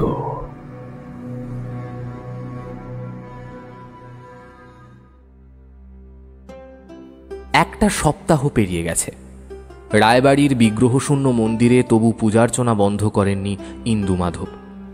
একটি নারায়ণশিলা বেদিতে রেখে পুজো করা হচ্ছে। ইন্দুমাধবের মন মেজাজ বড় খারাপ। ঠাকুরমশাই এবং রাম ঠাকুরকে গ্রাম থেকে তাড়িয়ে তো দিলেন ঠিকই, কিন্তু গোপাল চাঁদের বিগ্রহ তো পাওয়াই গেল না। কোথায় নিয়ে লুকিয়েছে তারাই জানে, হয়তো কোথাও নিয়ে বেচে দেবে। আজকের বাজারে অমন নিরেট সোনার বিগ্রহ কয়েক কোটি টাকায় বিক্রি হবে। রাগে হতাশায় মাঝে মাঝে মাথার চুল ছিঁড়তে হয় ইন্দুমাধবের। গোপাল তো পাওয়াই গেল না, উল্টে চোরদের একরকম ছেড়ে দেওয়া হলো। গ্রাম থেকে না তাড়িয়ে দিয়ে বোধহয় কয়েক ঘা লাগালে সত্যি কথা বেরিয়ে আসত, কিন্তু তেমনটাই বা তিনি পারবেন কি করে? যতই হোক কালী কিঙ্কর তাদের কুলপুরোহিত। রাম ঠাকুরের মতো বয়োজ্যেষ্ঠ মানুষের গায়ে হাত তোলেন কি করে? কিন্তু এত কিছুর পরও তো দুজনের কেউই স্বীকার করল না যে তারা চুরি করেছে। কোথায় খুঁজবে এখন ইন্দুমাধব তার কুলদেবতাকে? তার এমন হারিয়ে যাওয়া যে আসন্ন বিপদের অশনি সংকেত। ইতিমধ্যেই টুকরো টুকরো খবর কানে এসেছে। বর্ষা আসতে এখনো বেশ খানিকটা দেরি। তার আগেই নাকি গ্রামে বেশ কয়েকজনের বাড়িতে কলেরা দেখা দিয়েছে। কারোর মৃত্যুর খবর এখনো অবধি পাওয়া যায়নি, তবে মৃত্যু শয্যায় পড়ে আছে অনেকেই। ঘুম থেকে উঠে বিছানায় বসে এই সব কথাগুলোই ভাবছিলেন ইন্দুমাধব। মাথাটা ভার হয়ে উঠে পড়লেন তিনি। গায়ে পাঞ্জাবি গলিয়ে নেমে এলেন নিচে। নাট মন্দিরে কীর্তনিয়ারা যথারীতি নগর কীর্তন করে ফিরে এসে প্রভাতী কীর্তনের আয়োজন করছে। ইন্দুমাধব ভাবলেন ওখানে গিয়ে বসলে হয়তো মনটা একটু ভালো হতে পারে। নাট মন্দিরে পৌঁছে তিনি হকচকিয়ে গেলেন। মন্দিরের দরজা এখনো অবধি বন্ধ কেন? গৈরিক ব্রহ্মচারী রোজ ভোরে উঠে মন্দিরের দরজা খোলেন। আজকে কি তিনি ঘুম থেকে ওঠেননি, নাকি তার শরীর খারাপ? এমনটাই প্রাথমিকভাবে ভাবলেন ইন্দুমাধব। নাট মন্দিরের পাশে একটা ছোট ঘরে তাকে আশ্রয় দিয়েছেন তিনি। সেই ঘরের দরজা হাট করে খোলা দেখে থমকে দাঁড়ালেন তিনি। ঘরে উঁকি দিলেন, ঘর ফাঁকা। গৈরিক ব্রহ্মচারী নেই। কোথায় গেলেন তিনি এত ভোরে? বিরক্ত চিন্তিত হয়ে ঘর থেকে বেরিয়ে আসছেন ইন্দুমাধব। এমন সময় চটচটে কিছুতে পা পড়ল। ততোধিক বিরক্ত হয়ে পা তুলে নিজের দিকে তাকাতেই আঁতকে উঠে দুপা পিছিয়ে গেলেন। রক্ত, ঘন কালচে রক্ত। খেয়ালই করেননি তিনি। রক্তের একটা মোটা ধারা গৈরিক ব্রহ্মচারীর ঘর থেকে বেরিয়ে পেছন দরজার দিকে এগিয়েছে। ইন্দুমাধব চিৎকার করে লোক ডাকলেন, এই কে, কোথায় আছিস? এদিকে আয় তো। 2-3 জন চাকর বাকর এবং কীর্তনিয়াদের দলের থেকে বেশ কয়েকজন উঠে এলো তার হাঁক ডাক শুনে। সকলেই এই দৃশ্য দেখে আতঙ্কিত এবং হতভম্ব। রক্তের দাগটা যেদিকে গেছে সেদিকে অনুসরণ করে সবাই এগোলো। খুব স্পষ্ট একটা রক্তের ধারা, যেন কাউকে দিক নির্দেশ করার জন্য এইভাবে রক্তের ফোঁটা ফেলতে ফেলতে গেছে কেউ। রক্তের ধারাটা এঁকে মেঁকে এসে পেছন দরজা দিয়ে বেরিয়ে দক্ষিণ দিকের দিঘির পাড়ের বাঁশবাগানে এসে শেষ হয়েছে। হঠাৎ করেই শেষ হয়েছে, আর কোনো চিহ্ন নেই। সবাই হতভম্ব হয়ে এদিক ওদিক খুঁজছে, বুকে যেন হাঁপড় পড়ছে সকলের। এমন সময় এক চাকর ইন্দুমাধবের পাঞ্জাবির হাতা টেনে শুকনো গলায় ওপরের দিকে দৃষ্টি আকর্ষণ করে বলল, দাদাবাবু, দাদাবাবু, ওটা কি? সকলে মিলে এবার উপরের দিকে তাকালো। কয়েকজন আঁতকে উঠে পেছন দিকে সরে এলো। একটা বাঁশঝাড়ের অনেক ওপরে 3টে বাঁশের সরু ফলার উপরে গেঁথে রয়েছে একটা লাশ। মুখ মাটির দিকে ঘোরানো, কাঁচা হলুদ রঙের ধুতি এবং ফতুয়া দেখে কারোর বুঝতে অসুবিধা হলো না লাশটা কার। গৈরিক ব্রহ্মচারী। বিভৎস দৃশ্য। মুহূর্তের মধ্যে একটা হুলস্থুল বেঁধে গেল সেখানে। ঠিক তখনই বিকট শব্দে চেঁচিয়ে উঠল উপস্থিত সকলে। বাঁশঝাড়ের মাথার ওপর থেকে 2টো কাক অমন বিকট স্বরে ডাকতে ডাকতে উড়ে কোথায় পালিয়ে গেল। এবং সব থেকে আশ্চর্য হলো, কাক দুটোর গায়ের রং সাধারণ কাকের মতো মোটেই কালো নয়, সাদা, ধবধবে সাদা। সবাই দেখেছে ইন্দুমাধব যথেষ্ট শক্ত স্নায়ুর মানুষ। সকলকে শান্ত করলেন তিনি। ব্রহ্মচারীর লাশের মুখ থেকে রক্ত ফোঁটায় ফোঁটায় চুইয়ে মাটিতে পড়ছে। যেখানে পড়ছে সেখানে মাটির দিকে তাকিয়ে কেমন যেন খটকা লাগলো ইন্দুমাধবের।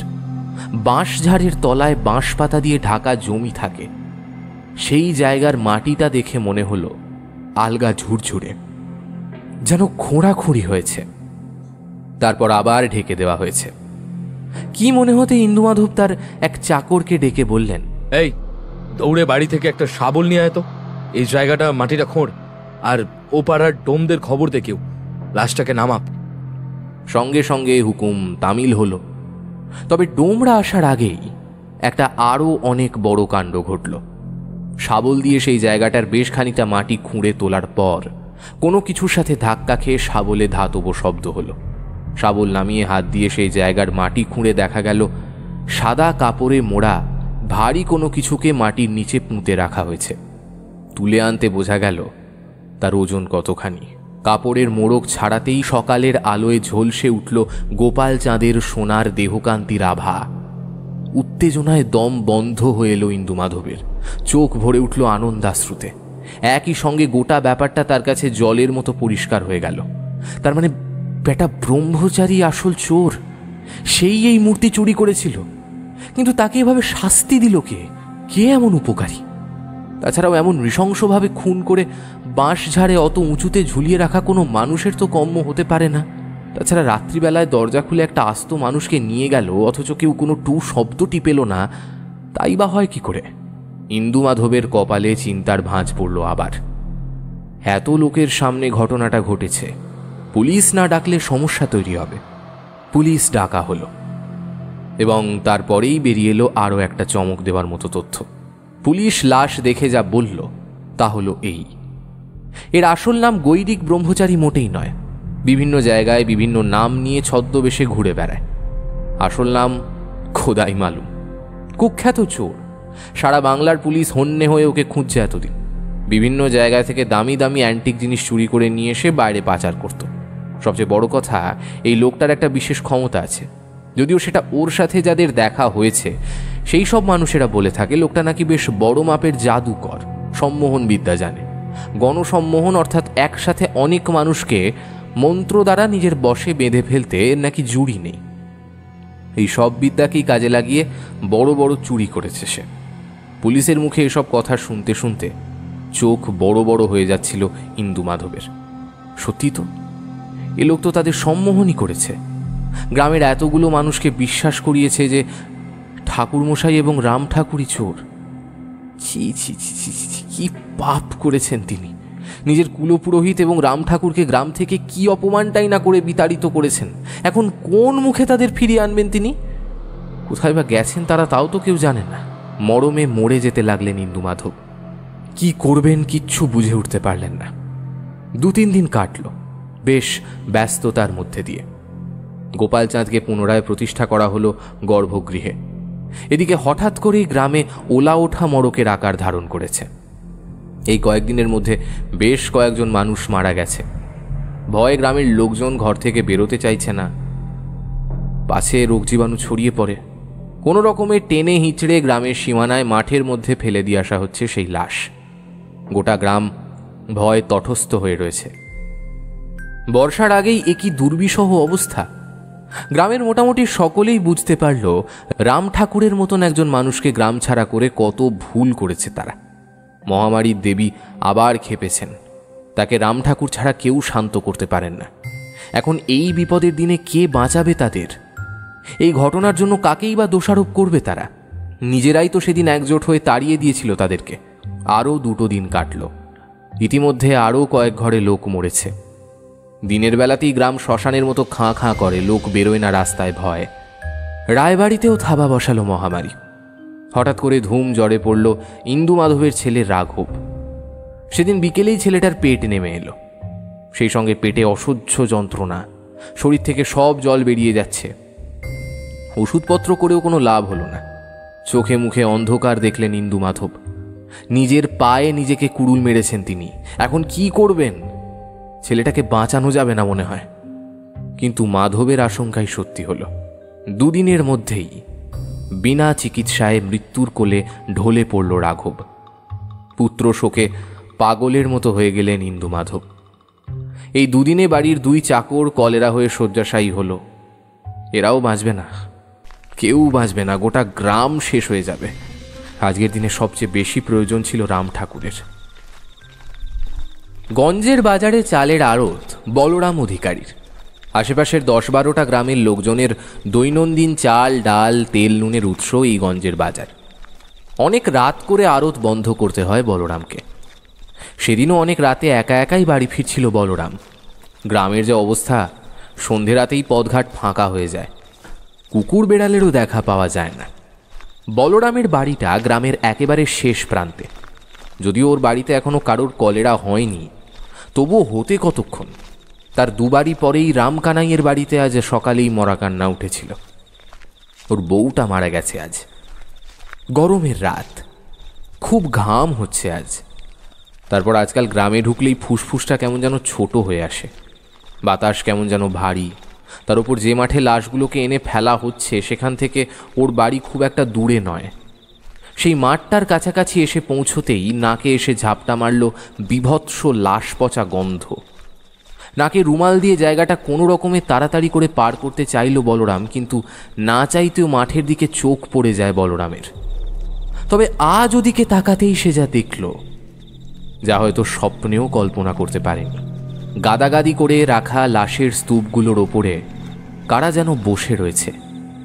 আধো অন্ধকারে দেখে মেয়ে মানুষ বলেই মনে হচ্ছে। তারা সংখ্যায় অনেক। ব্যাপারটা বেশ উদ্ভট এবং অস্বস্তিকর। আর একটু ভালো করে দেখার জন্য অনিচ্ছা সত্ত্বেও মাঠের দিকে 2 পা বাড়ালো বলরাম। খানিক কাছে গিয়ে ব্যাপারটা বুঝতে পারল সে। হাতের থেকে বাজার ভর্তি ব্যাগটা পড়ে গেল মাটিতে। সে দেখল সেই লাশের স্তূপের ওপর বসে ওই মেয়েগুলো পরমানন্দে ছিঁড়ে ছিঁড়ে খাচ্ছে সেই লাশ। কি উল্লাস তাদের! বিভৎস তীক্ষ্ণ গলায় চিৎকার করছে, নাড়ি ভুঁড়ি টেনে ছিঁড়ে মুখে পুড়ছে। আর তাদের চারপাশে উড়ে বেড়াচ্ছে, মাথার উপর চক্কর কেটে ঘুরে বেড়াচ্ছে কতগুলো সাদা পাখি। কা কা করে চিৎকার করছে তারা। সাদা কাক, মুখ থেকে অস্ফুটে একটা আর্তনাদ বেরিয়ে গেল বলরামের, আর সঙ্গে সঙ্গে তার দিকে পেছন ফিরে চাইল লাশের ওপর বসে থাকা সেই মেয়ে মানুষগুলো। অন্ধকারে ওদের চোখগুলো অঙ্গারের মতো জ্বলছে, সকলে মিলে তাকিয়ে রয়েছে বলরামের দিকে একসঙ্গে, ঠিক এক পাল নেকড়ে যেমন একাকী হরিণ শাবকের দিকে তাকিয়ে থাকে। স্নায়ু শক্ত রাখল বলরাম। এখনো অজ্ঞান হয়নি কেন সে নিজেই বুঝতে পারছে না। দিক বিদিক জ্ঞান শূন্য হয়ে সে দৌড়লো সেখান থেকে, পেছনে তাকালো না একবারের জন্য। মনে হচ্ছে পেছনে যেন কারা ছুটে আসছে, তাকে তাড়া করছে। হাঁপাতে হাঁপাতে এসে সে একেবারে থামলো নিজের বাড়ির উঠোনে, লুটিয়ে পড়ল মাটিতে। আওয়াজ পেয়ে ঘর থেকে তার বউ এবং মেয়ে বেরিয়ে এলো দৌড়ে। ফুসফুসটা যেন ফেটে যাবে বলরামের। কোনো রকমে সে বলল, একটু জল দে, একটু জল দে বউ, একটু জল দে। তার মেয়ে দৌড়ে গিয়ে ঘর থেকে জল এনে দিল। দুজনই খুব ভয় পেয়েছে বলরামের এই অবস্থা দেখে। জল খেয়ে খানিক ধাতস্থ হয়ে বলরাম হাঁপাতে হাঁপাতে বলল, বউ, এখন এই গ্রাম ছেড়ে পালাতে হবে আমাদের, আজকে রাতেই। চল তোর বাপের বাড়ি চলে যাই, এখানে আর এক মুহূর্ত থাকা চলবে না। কোনো প্রশ্ন করবি না, কোনো প্রশ্ন করবি না। তাড়াতাড়ি জামা কাপড় গুছিয়ে নে, চল তাড়াতাড়ি। এই সন্ধে রাতে রাম ঠাকুরকে দেখে ভীষণ রকমের আশ্চর্য হলেন কালী কিঙ্কর ভট্টাচার্য। সেই সাথে এক অজানা আশঙ্কা তার বুকে দোলা দিয়ে গেল। কী সংবাদ নিয়ে এসেছেন তিনি? সেই যজমানের বাড়িতেই এখনও রয়েছেন তিনি এবং তার স্ত্রী, সেখানেই এসেছেন রাম ঠাকুর। হঠাৎ করে সঙ্গে নবীন। গৃহস্বামী প্রথম দিনের মতোই রাম ঠাকুরকে বেশ যত্ন আত্তি করে ঘরে বসালেন। জলখাবারের থালা হাতে করে তাকে ঢুকতে দেখে রাম ঠাকুর গম্ভীর গলায় বললেন, আমি আহার ভোজন করতে এখানে আসিনি। কালী কিঙ্কর বাবুকে একটু ডেকে দিন, একান্তে তার সাথে আমার কিছু কথা আছে। কালী কিঙ্কর এসে ঢুকতেই নবীন বাইরে বেরিয়ে গেল। রাম ঠাকুর তাকে ইশারায় বললেন দরজাটা বন্ধ করে দিতে। তক্তপোষে এসে বসলেন কালী কিঙ্কর। কি ব্যাপার বাবা ঠাকুর, ওদিকে খবর সব ভালো তো? কিছু হয়েছে? তার কণ্ঠে স্পষ্ট উদ্বিগ্নতার ছাপ। রাম ঠাকুর আরেকটু ঘন হয়ে বসলেন তার কাছে। না ঠাকুর মশাই, খবর খুব খারাপ। সিংহদুয়ার গ্রামের আকছার লোক মরছে। আমি দেবী মহামারীর নামে এক ক্রিয়া করেছিলাম, সেই ক্রিয়াতে ধ্বংস হওয়ার মুখে ওই গ্রামের লোক। মুশকিল হলো, এ এমন এক মরণ ক্রিয়া যা সাধক নষ্ট করতে চাইলেও নষ্ট করতে পারে না। তাহলে আমার অর্থাৎ সাধকেরই ক্ষতি হবে। আমি রাগের মাথায় যা করার তা করেছি। এখন আমার অনুশোচনা হচ্ছে। আরো অনেক বউ বাচ্চা বৃদ্ধরা মৃত্যুর কোলে ঢলে পড়েছে। ছোট কুমারের ছেলে রাঘব মারা গিয়েছে কলেরায়। আমি প্রতিশোধ নিতে গিয়ে পাপ করে ফেলেছি ঠাকুর। আমার গুরু আমায় পই পই করে চিরকাল বলে এসেছিলেন যে বিদ্যা তোকে দিলাম তা কখনোই অন্যের ক্ষতি সাধনের জন্য ব্যবহার করবি না। ক্রোধে অন্ধ হয়ে গিয়ে আমি আমি তাই করে ফেলেছি ঠাকুর। আমি এই স্থান ত্যাগ করবো, কাশির দিকে রওনা হব। জানি না কতটা পাপ মোচন করতে পারবো, কিন্তু আপনার কাছে আসা আমার যে উদ্দেশ্যে তা হলো। এতটা বলে কালী কিঙ্করের মুখের দিকে তাকিয়ে কিছুক্ষণ তাকে যেন মেপে নিলেন রাম ঠাকুর। কিছু একটা বলতে গিয়েও যেন ইতস্তত বোধ করছেন, এমনটা মনে হলো তার মুখ দেখে। বলুন বাবা ঠাকুর, কি উদ্দেশ্যে আমার প্রয়োজন? আমি যথাসাধ্য চেষ্টা করব। না না না, চেষ্টা নয় ঠাকুর মশাই, আপনাকে পারতেই হবে, আপনাকে পারতেই হবে ঠাকুর মশাই। আপনাকে এই ক্রিয়া বন্ধ করতেই হবে, এবং তা একমাত্র সম্ভব দেবী মহামারীর পুজোর মাধ্যমে। এবং তা করবেন আপনি। নির্ভুলভাবে আচার মেনে পুজো করতে হবে আপনাকে। ছিটকে যেন তক্তপোষ থেকে পড়ে যাচ্ছিলেন কালী কিঙ্কর। অসম্ভব বাবা ঠাকুর, কেমন করে হয়? আমি জীবনে কোনোদিনও মহামারী দেবীর পুজো করিনি। পূজা করা তো দূরস্থান, ওই স্থানে ওই আসনে বসার অভিলাষটুকু জাগেনি আমার কোনোদিনও। ও যে মহা ভয়ঙ্কর পুজো। আপনি ছাড়া এই তল্লাটা আর কি আছে যিনি ওই পূজা সুষ্ঠুভাবে সম্পন্ন করতে পারেন? হ্যাঁ। কালী কিঙ্করের কাঁধ শক্ত করে চেপে ধরেন রাম ঠাকুর। কিচ্ছু অসম্ভব নয় ঠাকুর মশাই, কিচ্ছু অসম্ভব নয়। আপনি সদাচারী ব্রাহ্মণ, আপনার দ্বারা হবে বলেই আমি আপনার কাছে এসেছি, না হলে অন্য কারোর কাছে যেতাম। ভয় পাবার বা দ্বিধাগ্রস্ত হওয়ার কোনো কারণ নেই। আমি আপনাকে নিজের হাতে আছি পূজা পদ্ধতি শিখিয়ে দেব, মন্ত্র ক্রিয়া উপাচার সব। আপনি কাল সকালেই রওনা হয়ে যাবেন সিংহদুয়ার গ্রামের উদ্দেশ্যে। ইন্দু মাধবের সঙ্গে দেখা করবেন, তাকে সবটা বুঝিয়ে বলবেন। কালকে রাতেই পুজোয় বসবেন আপনি। মনে আছে তো? উত্তরের দিঘির পাড়ে সেই মহামারী দেবীর থানে দেখেছেন নিশ্চয়ই। একবেলার মধ্যে মূর্তি তৈরি করে দেবীর পুজো করতে হয়। একবেলার মধ্যে সব উপাচার জোগাড় করে দিতে হবে ইন্দু মাধবকে। রাত দ্বীপ্রহর হলেই পূজায় বসবেন, সম্পূর্ণ একা, মনে থাকে যেন। কেবলমাত্র একটি আলো সঙ্গে রাখবেন, এবং তা অবশ্যই মশালের আলো। কালীকিঙ্কর ফিসফিসিয়ে কিছু একটা বলতে যাচ্ছিলেন, রাম ঠাকুর তাকে থামিয়ে দিলেন। কোনো কিন্তু নয় ঠাকুরমশাই, আপনি বুঝতে পারছেন না। এই কাজ আপনাকেই করতে হবে, আমার দৃঢ় বিশ্বাস আপনি পারবেন। আমি সব বলে দিচ্ছি আপনাকে। এই মুহূর্তে শুধু দুটি জিনিস মাথায় রাখবেন। প্রথমত, ও গ্রামের জল বা খাবার আপনি কিচ্ছু স্পর্শ করবেন না, এবং দ্বিতীয়ত, দেবী মহামারীর পুজো করতে হয় মূর্তির দিকে পিছন ফিরে বসে। আসনে বসার পর একটি বারের জন্যও কিন্তু পিছন ফিরে তাকাবেন না যতক্ষণ না পুজো সম্পন্ন হচ্ছে।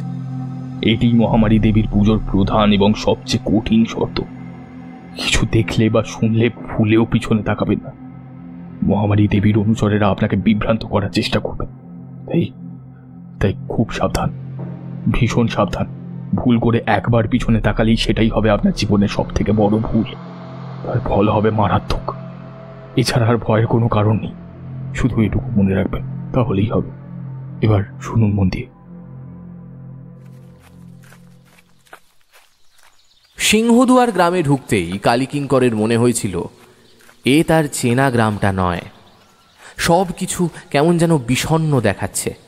বাড়িঘর, রাস্তাঘাট, গাছপালা সব কিছু যেন একটা আবছায়া কালো পর্দার আড়ালে। জনমানব শূন্য পথঘাট। সবচেয়ে আশ্চর্য হলো যে জিনিসটা দেখে, সেটা হলো বিভিন্ন গাছের ডালে ডালে যা বড় বড় সাদা রঙের কাক বসে রয়েছে। ধপধপে ফ্যাটফ্যাটে সাদা, দেখলে অস্বস্তি হয়, ভয় লাগে।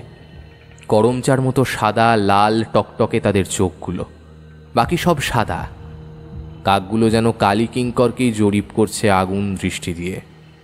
এই কাকগুলোর কথা অবশ্য গতরাতে রাম ঠাকুরই বলে দিয়েছিলেন তাকে। বলে দিয়েছিলেন এদের থেকে সাবধান থাকার জন্য। গতরাত্রে মহামারীর দেবীর পূজা পদ্ধতি বিশদে জেনে নিয়েছেন রাম ঠাকুরের কাছ থেকে তিনি। তবু কোথাও যেন একটা আশঙ্কা, একটা চাপা ভয় কুড়ে কুড়ে খাচ্ছে কালীকিঙ্করকে। শেষ পর্যন্ত তিনি পারবেন তো পুজো সুষ্ঠুভাবে সম্পন্ন করতে? রাম ঠাকুর আজ সকাল হতেই নবীনকে নিয়ে রওনা দিয়েছেন অন্যদিকে। সম্ভবত তার সাথে কখনোই আর দেখা হবে না। রায়বাড়ির প্রধান দরজার কাছাকাছি এসে পড়লেন তিনি। মনটা ভারী হয়ে গেল তার। ভাগ্যের কি নিষ্ঠুর পরিহাস! এই কিছুদিন আগে এখান থেকেই গ্রাম ছাড়তে হয়েছিল তাকে, আবার নিয়তি তাকে এনে দাঁড় করিয়েছে এখানে। একটা দীর্ঘশ্বাস ফেলে ভেতরে ঢুকলেন তিনি। বেশ খানিকক্ষণ অপেক্ষা করার পর অন্দরমহলে যাওয়ার অনুমতি মিলল। দেখা করলেন ইন্দু মাধবের সঙ্গে। কিন্তু ছোট কুমারকে এই অবস্থায় দেখবেন তিনি আশা করেননি। বিছানায় দাসদাসী পরিবৃত হয়ে শয্যাশায়ী হয়ে রয়েছেন তিনি। কলেরা গ্রাস করেছে তাকে। চোখ মুখ কোটরাগত, দাঁত বেরিয়ে গেছে, দেখে মনে হচ্ছে একটা কঙ্কাল। ইস, এমন স্বর্ণকান্তি মানুষটা! ছোট থেকে দেখছেন তিনি ছোট কুমারকে। চোখ ফেটে জল এলো তার। ইন্দু মাধব তাকে দেখে বাচ্চাদের মতো হাউমাউ করে কেঁদে উঠলেন। সক্ষম থাকলে উঠে বোধহয় তার পা জড়িয়ে ধরে কাঁদতেন। কোনো রকমে বললেন, ঠাকুর মশাই, আমাকে ক্ষমা করে দিন ঠাকুর মশাই। মিথ্যে চুরির দায় আপনাকে আর রাম ঠাকুরকে গ্রাম থেকে তাড়িয়ে আমি পাপের ভাগীদার হয়েছি। সে পাপের কর্মফলও আমি পাচ্ছি। বাবা ঠাকুর কোথায়? আপনার সাথে আসেনি নাকি আমার ওপর তিনি রাগ করেছেন তাই অন্দরমহলে আসছেন না? নিয়ে আসুন, তাকেও ডেকে নিয়ে আসুন। কালীকিঙ্কর কোনো রকমে কথা বলতে পারলেন না। তিনি আসেননি। ছোট কুমার, আমার আপনার সাথে খুব জরুরি কথা আছে। হাতে সময় খুব কম, মন দিয়ে শুনুন। সমস্ত পূজার উপাচারগুলি নিয়ে একটা থলেতে ভরে গলায় দড়ি পরানো কালো কুচকুচে পাঁঠাটাকে টানতে টানতে নিয়ে উত্তর দিকে দিঘির পাড়ে মহামারী দেবীর থানে যখন কালীকিঙ্কর পৌঁছলেন, তখন রাত দ্বীপ্রহর হতে আর বেশি দেরি নেই। ইন্দু মাধব অসুস্থ থাকলেও খুব তাড়াতাড়ি সব ব্যবস্থা করে দিয়েছেন লোকজনদের বলে। একবেলার মধ্যে থান ঘিরে তৈরি করা হয়েছে কাপড়ের চালাঘর। পাশের গ্রামের পালবাড়ি থেকে এক শিল্পীকে নিয়ে এসে এক বেলার মধ্যেই তৈরি হয়েছে মহামারী দেবীর মূর্তি। তাপ দিয়ে শুকিয়ে কাঁচা রং করে সে মূর্তি রাখা হয়েছে সেই চালাঘরের ভেতরে। এমনই নিয়ম। পুজো শেষ হলে আকাশ ফর্সা হওয়ার আগে এই মূর্তি আবার দিঘির জলে বিসর্জন করতে হবে। সব ব্যবস্থা হয়ে গেছে, এবার ভালোই ভালোই পুজোটা মিটলে হয়। মনে মনে নিজের গুরুকে স্মরণ করলেন কালীকিঙ্কর ভট্টাচার্য। চারিদিকের নিস্তব্ধতায় থেকে থেকে তার বুক কেঁপে উঠছে। অসুখে ধুঁকতে থাকা এক গ্রামের সম্পূর্ণ নির্জন নিস্তব্ধ অন্ধকার পরিবেশে তিনি সম্পূর্ণ একা। যদিও ইন্দুমাধব আপত্তি করেছিলেন, লোক পাঠাতে চেয়েছিলেন তার সঙ্গে, কিন্তু রাম ঠাকুরের যেমন তার নির্দেশ, কালীকিঙ্কর স্পষ্টই না করে দিয়েছেন। হাতের মশালটা জেলে চালা ঘরে ঢুকলেন কালীকিঙ্কর ভট্টাচার্য। তার পরনে আজ টকটকে রক্তাম্বর, গলায় রাম ঠাকুরের দেওয়া একটা মোটা রুদ্রাক্ষের জপমালা। চালাঘরের ভেতরে ঢুকে প্রথমবারের জন্য তিনি মহামারী দেবীর মূর্তির মুখোমুখি হলেন। জীবনে এই মূর্তি তিনি দেখেননি কখনো এর আগে। যতবার পুজো হয়েছে ততবারই রাম ঠাকুর একা গোপনে পুজো করেছে, ভোর হওয়ার আগেই প্রতিমা বিসর্জন করেছেন। এই প্রথম ভয়ঙ্করী এই দেবী মূর্তির সম্মুখে দাঁড়ালেন তিনি। দেবী মূর্তির উচ্চতায় তার কোমর অবধি। গাধার পিঠের ওপর উপবিষ্ট দেবী, ঘোর কৃষ্ণবর্ণা এবং উলঙ্গিনী। গলায় মুন্ডমালা, দেবী এলোকেশী এবং দ্বিভুজা। এক হাতে ধরা রয়েছে খড়গ, অপর হাতে নানা রঙের একটি পতাকা, তাতে নানা রঙের চক্র যন্ত্র আঁকা। লাল টকটকে জিভ বেরিয়ে বুক অবধি ঝুলে রয়েছে। টানা টানা দুই রক্তচক্ষুর দিকে তাকালে বুকের ভেতরটা শুকিয়ে যায়। একটা ঢোক গেলেন কালীকিঙ্কর। এই দেবীর পুজো করতে হবে তাকে? হে পরমেশ্বর, এ কোথায় এনে ফেললেন তুমি? কিন্তু এখন আর নাচতে নেমে ঘোমটা টেনে লাভ নেই, বরং বুকে সাহস আনতে হবে যে করেই হোক। দেবীকে প্রণাম করে সম্মুখে মৃগচর্মের আসন পাতলেন তিনি। পুজোর উপাচার গুছিয়ে নিলেন এক এক করে। পাঁঠাটাকে বেঁধে রাখলেন চালাঘরের বাইরে। ওটাই দেবীর বলি। পাঁঠাটা মাঝে মাঝে গলা ছেড়ে চিৎকার করছে। ওর চিৎকারে পরিবেশটা আরো ভারী হয়ে উঠছে। অস্বস্তিটা লাফিয়ে লাফিয়ে বাড়ছে। দিঘির ঘাটে নেমে ঘট ভর্তি করে জল নিয়ে দেবীর সামনে ঘট স্থাপন করলেন কালীকিঙ্কর। দেবীকে আরও একবার প্রণাম করে মূর্তির দিকে পিছন করে আসনে বসলেন তিনি। পুজো শুরু হলো। দেবীর পূজার অনেক নিয়ম, অনেক আচার। এক এক করে সুস্থ মাথায় সব কিছু পরপর করে যেতে লাগলেন। চালাঘরের বাইরে তিনি একবারও তাকাচ্ছেন না, সম্পূর্ণ মনোযোগ দেওয়ার চেষ্টা করছেন দেবীর পুজোতে। এমন করে বেশ অনেকটা রাত গড়িয়ে গেল। মন্ত্র বলে ফুল, আতপ চাল, নৈবেদ্য সব পেছন দিকে ছুঁড়ে দিচ্ছেন কালীকিঙ্কর। নিজের কণ্ঠেই এক নাগাড়ে মন্ত্রোচ্চারণ একঘেয়ে লাগছিল তার। চারপাশে আর কোনো শব্দ নেই। পাঁঠাটাও চুপ করে গেছে। হঠাৎ বিশ্রী কা কা শব্দে প্রায় তড়াক করে লাফিয়ে উঠলেন তিনি। মন্ত্র উচ্চারণ থেমে গেল। আওয়াজটা এসেছে পেছন দিক থেকে। সঙ্গে সঙ্গে তিনি পেলেন ডানা ঝটপটানোর আওয়াজ। বেশ বড় আকারের একটা কাক চালাঘরের মধ্যে এসে ঢুকেছে। কিন্তু এই বন্ধ চালাঘরে কোনো কাক কেন এসে ঢুকবে? সঙ্গে সঙ্গে তার মনে পড়ে গেল সকালবেলায় গাছে বসে থাকতে দেখা সাদা কাকগুলোর কথা। নিশ্চয়ই পুজোয় বাধা দেওয়ার জন্য এসেছে। না না, কোনো মতেই পিছন ঘোরা চলবে না। কালীকিঙ্কর পুজোয় মন দেওয়ার ব্যর্থ চেষ্টা করলেন, কিন্তু কাকটা ডানা ঝাপটাতে ঝাপটাতে তারস্বরে চিৎকার করতে করতে চালাঘরের পেছন দিকটায় উড়ে বেড়াতে লাগলো। ছোট্ট ঘুপচি চালাঘর, একজন ঢুকলে আরেকজন ঢোকার জায়গা নেই। তার মধ্যে পাখিটা এত হুটোপুটি কেন করছে কে জানে। খানিকক্ষণের মধ্যেই আরও কয়েকটা কাকের চিৎকার যোগ হলো। আশ্চর্য, কাকগুলো ঢুকছে কোত্থেকে? তাহলে কি চালাঘরের পেছন দিকে কোনো জানলা খোলা আছে? এতগুলো কাক একসঙ্গে ঢুকে পড়লে তাদের চিৎকারে কি করে মন্ত্রোচ্চারণ সম্ভব? কালীকিঙ্কর যথাসম্ভব স্নায়ু অটল রেখে পুজোর দিকে মন দিলেন। হঠাৎ সকল কাকের চিৎকার একসাথে থেমে গেল। অস্বস্তিকর নৈশব্দ চারপাশ থেকে যেন দাঁত বের করে চেপে ধরল কালীকিঙ্করকে। খানিকক্ষণ কিংকর্তব্য বিমূঢ়ের মতন আসনের ওপর বসে থেকে আবার পুজোয় মন দেওয়ার চেষ্টা করলেন। মশালটা ধিকি ধিকি জ্বলছে খানিক দূরে, প্রায় শেষ হওয়ার পথে। হঠাৎ কালীকিঙ্করের মনে হলো ঠিক তার পেছনে কেউ বা কারা যেন দাঁড়িয়ে আছে। ঘাড়ের ওপর স্পষ্ট গরম নিঃশ্বাস অনুভব করতে পারছেন তিনি, এবং সেই নিঃশ্বাস কেবল গরমই নয়, উৎকট দুর্গন্ধযুক্ত। খুব খারাপ কিছু বা কেউ একটা তার পেছনে এসে দাঁড়িয়েছে। কালীকিঙ্করের ঘাড়ের সব রোঁয়া দাঁড়িয়ে গেল। সব কি হচ্ছে? কালীকিঙ্কর কাঠের মতো আড়ষ্ট হয়ে চুপ করে বসে রইলেন। তার মন বলছে পেছনে ফিরে একবার দেখতে, কিন্তু মাথা সায় দিচ্ছে না। কতক্ষণ এভাবে কাটল তিনি জানেন না। হঠাৎ এক সময় মনে হলো সেই অস্বস্তিকর গা ভার করা ভাবটা আর নেই। একটা স্বস্তির নিঃশ্বাস ফেলে কালীকিঙ্কর আবার মন্ত্রোচ্চারণ করতে যাবেন, ঠিক সেই সময় হুড়মুড় করে পেছন থেকে কি যেন ভেঙে পড়ল। শব্দ শুনে মনে হলো মহামারী দেবীর মূর্তিটাই বুঝি ভেঙে টুকরো টুকরো হয়ে গেল। ঠিক সেই সময় মুহূর্তের জন্য অসতর্ক হলেন কালীকিঙ্কর। স্বভাবসিদ্ধ প্রতিবর্ত ক্রিয়ায় ঘাড় ঘুরিয়ে ঝট করে তাকালেন পেছনে, আর সঙ্গে সঙ্গে তার মেরুদণ্ড বেয়ে একটা শীতল স্রোত নেমে গেল। কিচ্ছু হয়নি দেবী মূর্তির। তার দুই কাঁধে, হাতে, পায়ে, মাথার ওপর কোত্থেকে যেন উড়ে এসে বসেছে চারটে বিশাল বড় সাদা কাক। প্রাণীগুলোর চোখে যেন আগুন ঝরছে।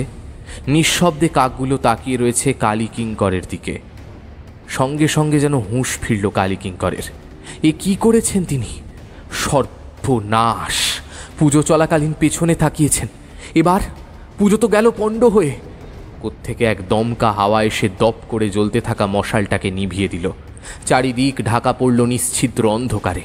চমকে উঠে কালীকিঙ্কর সামনে তাকালেন। অন্ধকারের মধ্যে পাঁঠাটার করুণ আর্তনাদ শুনতে পেলেন তিনি। ভয় নয়, মৃত্যুর আগে অবলা জীব যেমন আর্তনাদ করে, তেমন পাঁঠাটাকে যেন কেউ ছিঁড়ে খাচ্ছে, জ্যান্ত। খানিক পরেই সে মরণ চিৎকার থেমে গেল। প্রাণটা বেরিয়ে গেল বোধহয়। কালীকিঙ্কর ভয়ে আতঙ্কে আসন ছেড়ে নড়তে পারলেন না। তার দৃষ্টি এখন বাইরের ঘন অন্ধকারের দিকে। সেখানে কারা যেন এসে দাঁড়িয়েছে। তাদের দেহগুলো বাতাসে দুলছে। ধীর পায়ে এগিয়ে আসছে তারা চালাঘরের দিকে। অন্ধকারের মধ্যে অনেকগুলো চোখ ধকধক করে জ্বলছে। দেবী মূর্তির গায়ের উপর বসে থাকা কাকগুলো প্রবল তারস্বরে চিৎকার করে উঠল। কালীকিঙ্কর সভয়ে দেখলেন একজোড়া জ্বলন্ত অঙ্গার এগিয়ে আসছে তার দিকে, আরও কাছে। কতগুলো অন্ধকার দিয়ে তৈরি শরীর বুকে হেঁটে চালাঘরের ভেতর ঢুকে পড়তে চাইছে। নারী কণ্ঠের ক্ষণক্ষণে বিশ্রী অট্টহাসিতে সমগ্র পরিবেশের নিস্তব্ধতা খান খান হয়ে যাচ্ছে। ওরা কারা? কারা এই বিকট দর্শন নারী মূর্তিগুলি?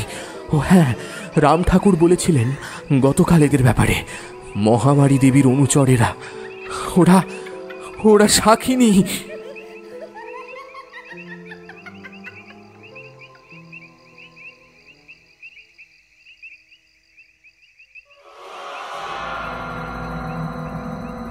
এতক্ষণ আপনারা শুনলেন শাখিনী, রচনা আকাশ গুহ। আজকের গল্প পাঠ ও গল্পের সূত্রধারে ছিলাম আমি সায়ন্তন। অন্যান্য চরিত্রে আমার সাথে ছিল আর্য, প্রভাকর, সৌরভ, ঋদ্ধি এবং অগ্নি। এই গল্পের নাট্যরূপ নির্মাণে ছিল উমা, শব্দ সংযোজনে ছিল সুদেষ্ণা, আবহ সঙ্গীত ও স্পেশাল এফেক্টসে ছিল আর্য। এই গল্পের প্রচ্ছদ নির্মাণ করেছে শুভদীপ ব্যানার্জি। কেমন লাগলো আজকের গল্পটা? যদি এই গল্পটা আপনাদের ভালো লেগে থাকে অবশ্যই ভিডিওটিকে একটি লাইক করে দেবেন, চ্যানেলটা সাবস্ক্রাইব করতে ভুলবেন না, বেল আইকনে ক্লিক করে দেবেন সমস্ত গল্পের আপডেট এবং নোটিফিকেশনস সবার আগে পাওয়ার জন্য। আজকের মতো এখানেই শেষ করছি। সবাই ভালো থাকবেন, সুস্থ থাকবেন এবং শুনবেন ফ্রিকি ফ্রাইডে স্টোরিজ। নমস্কার, শুভরাত্রি।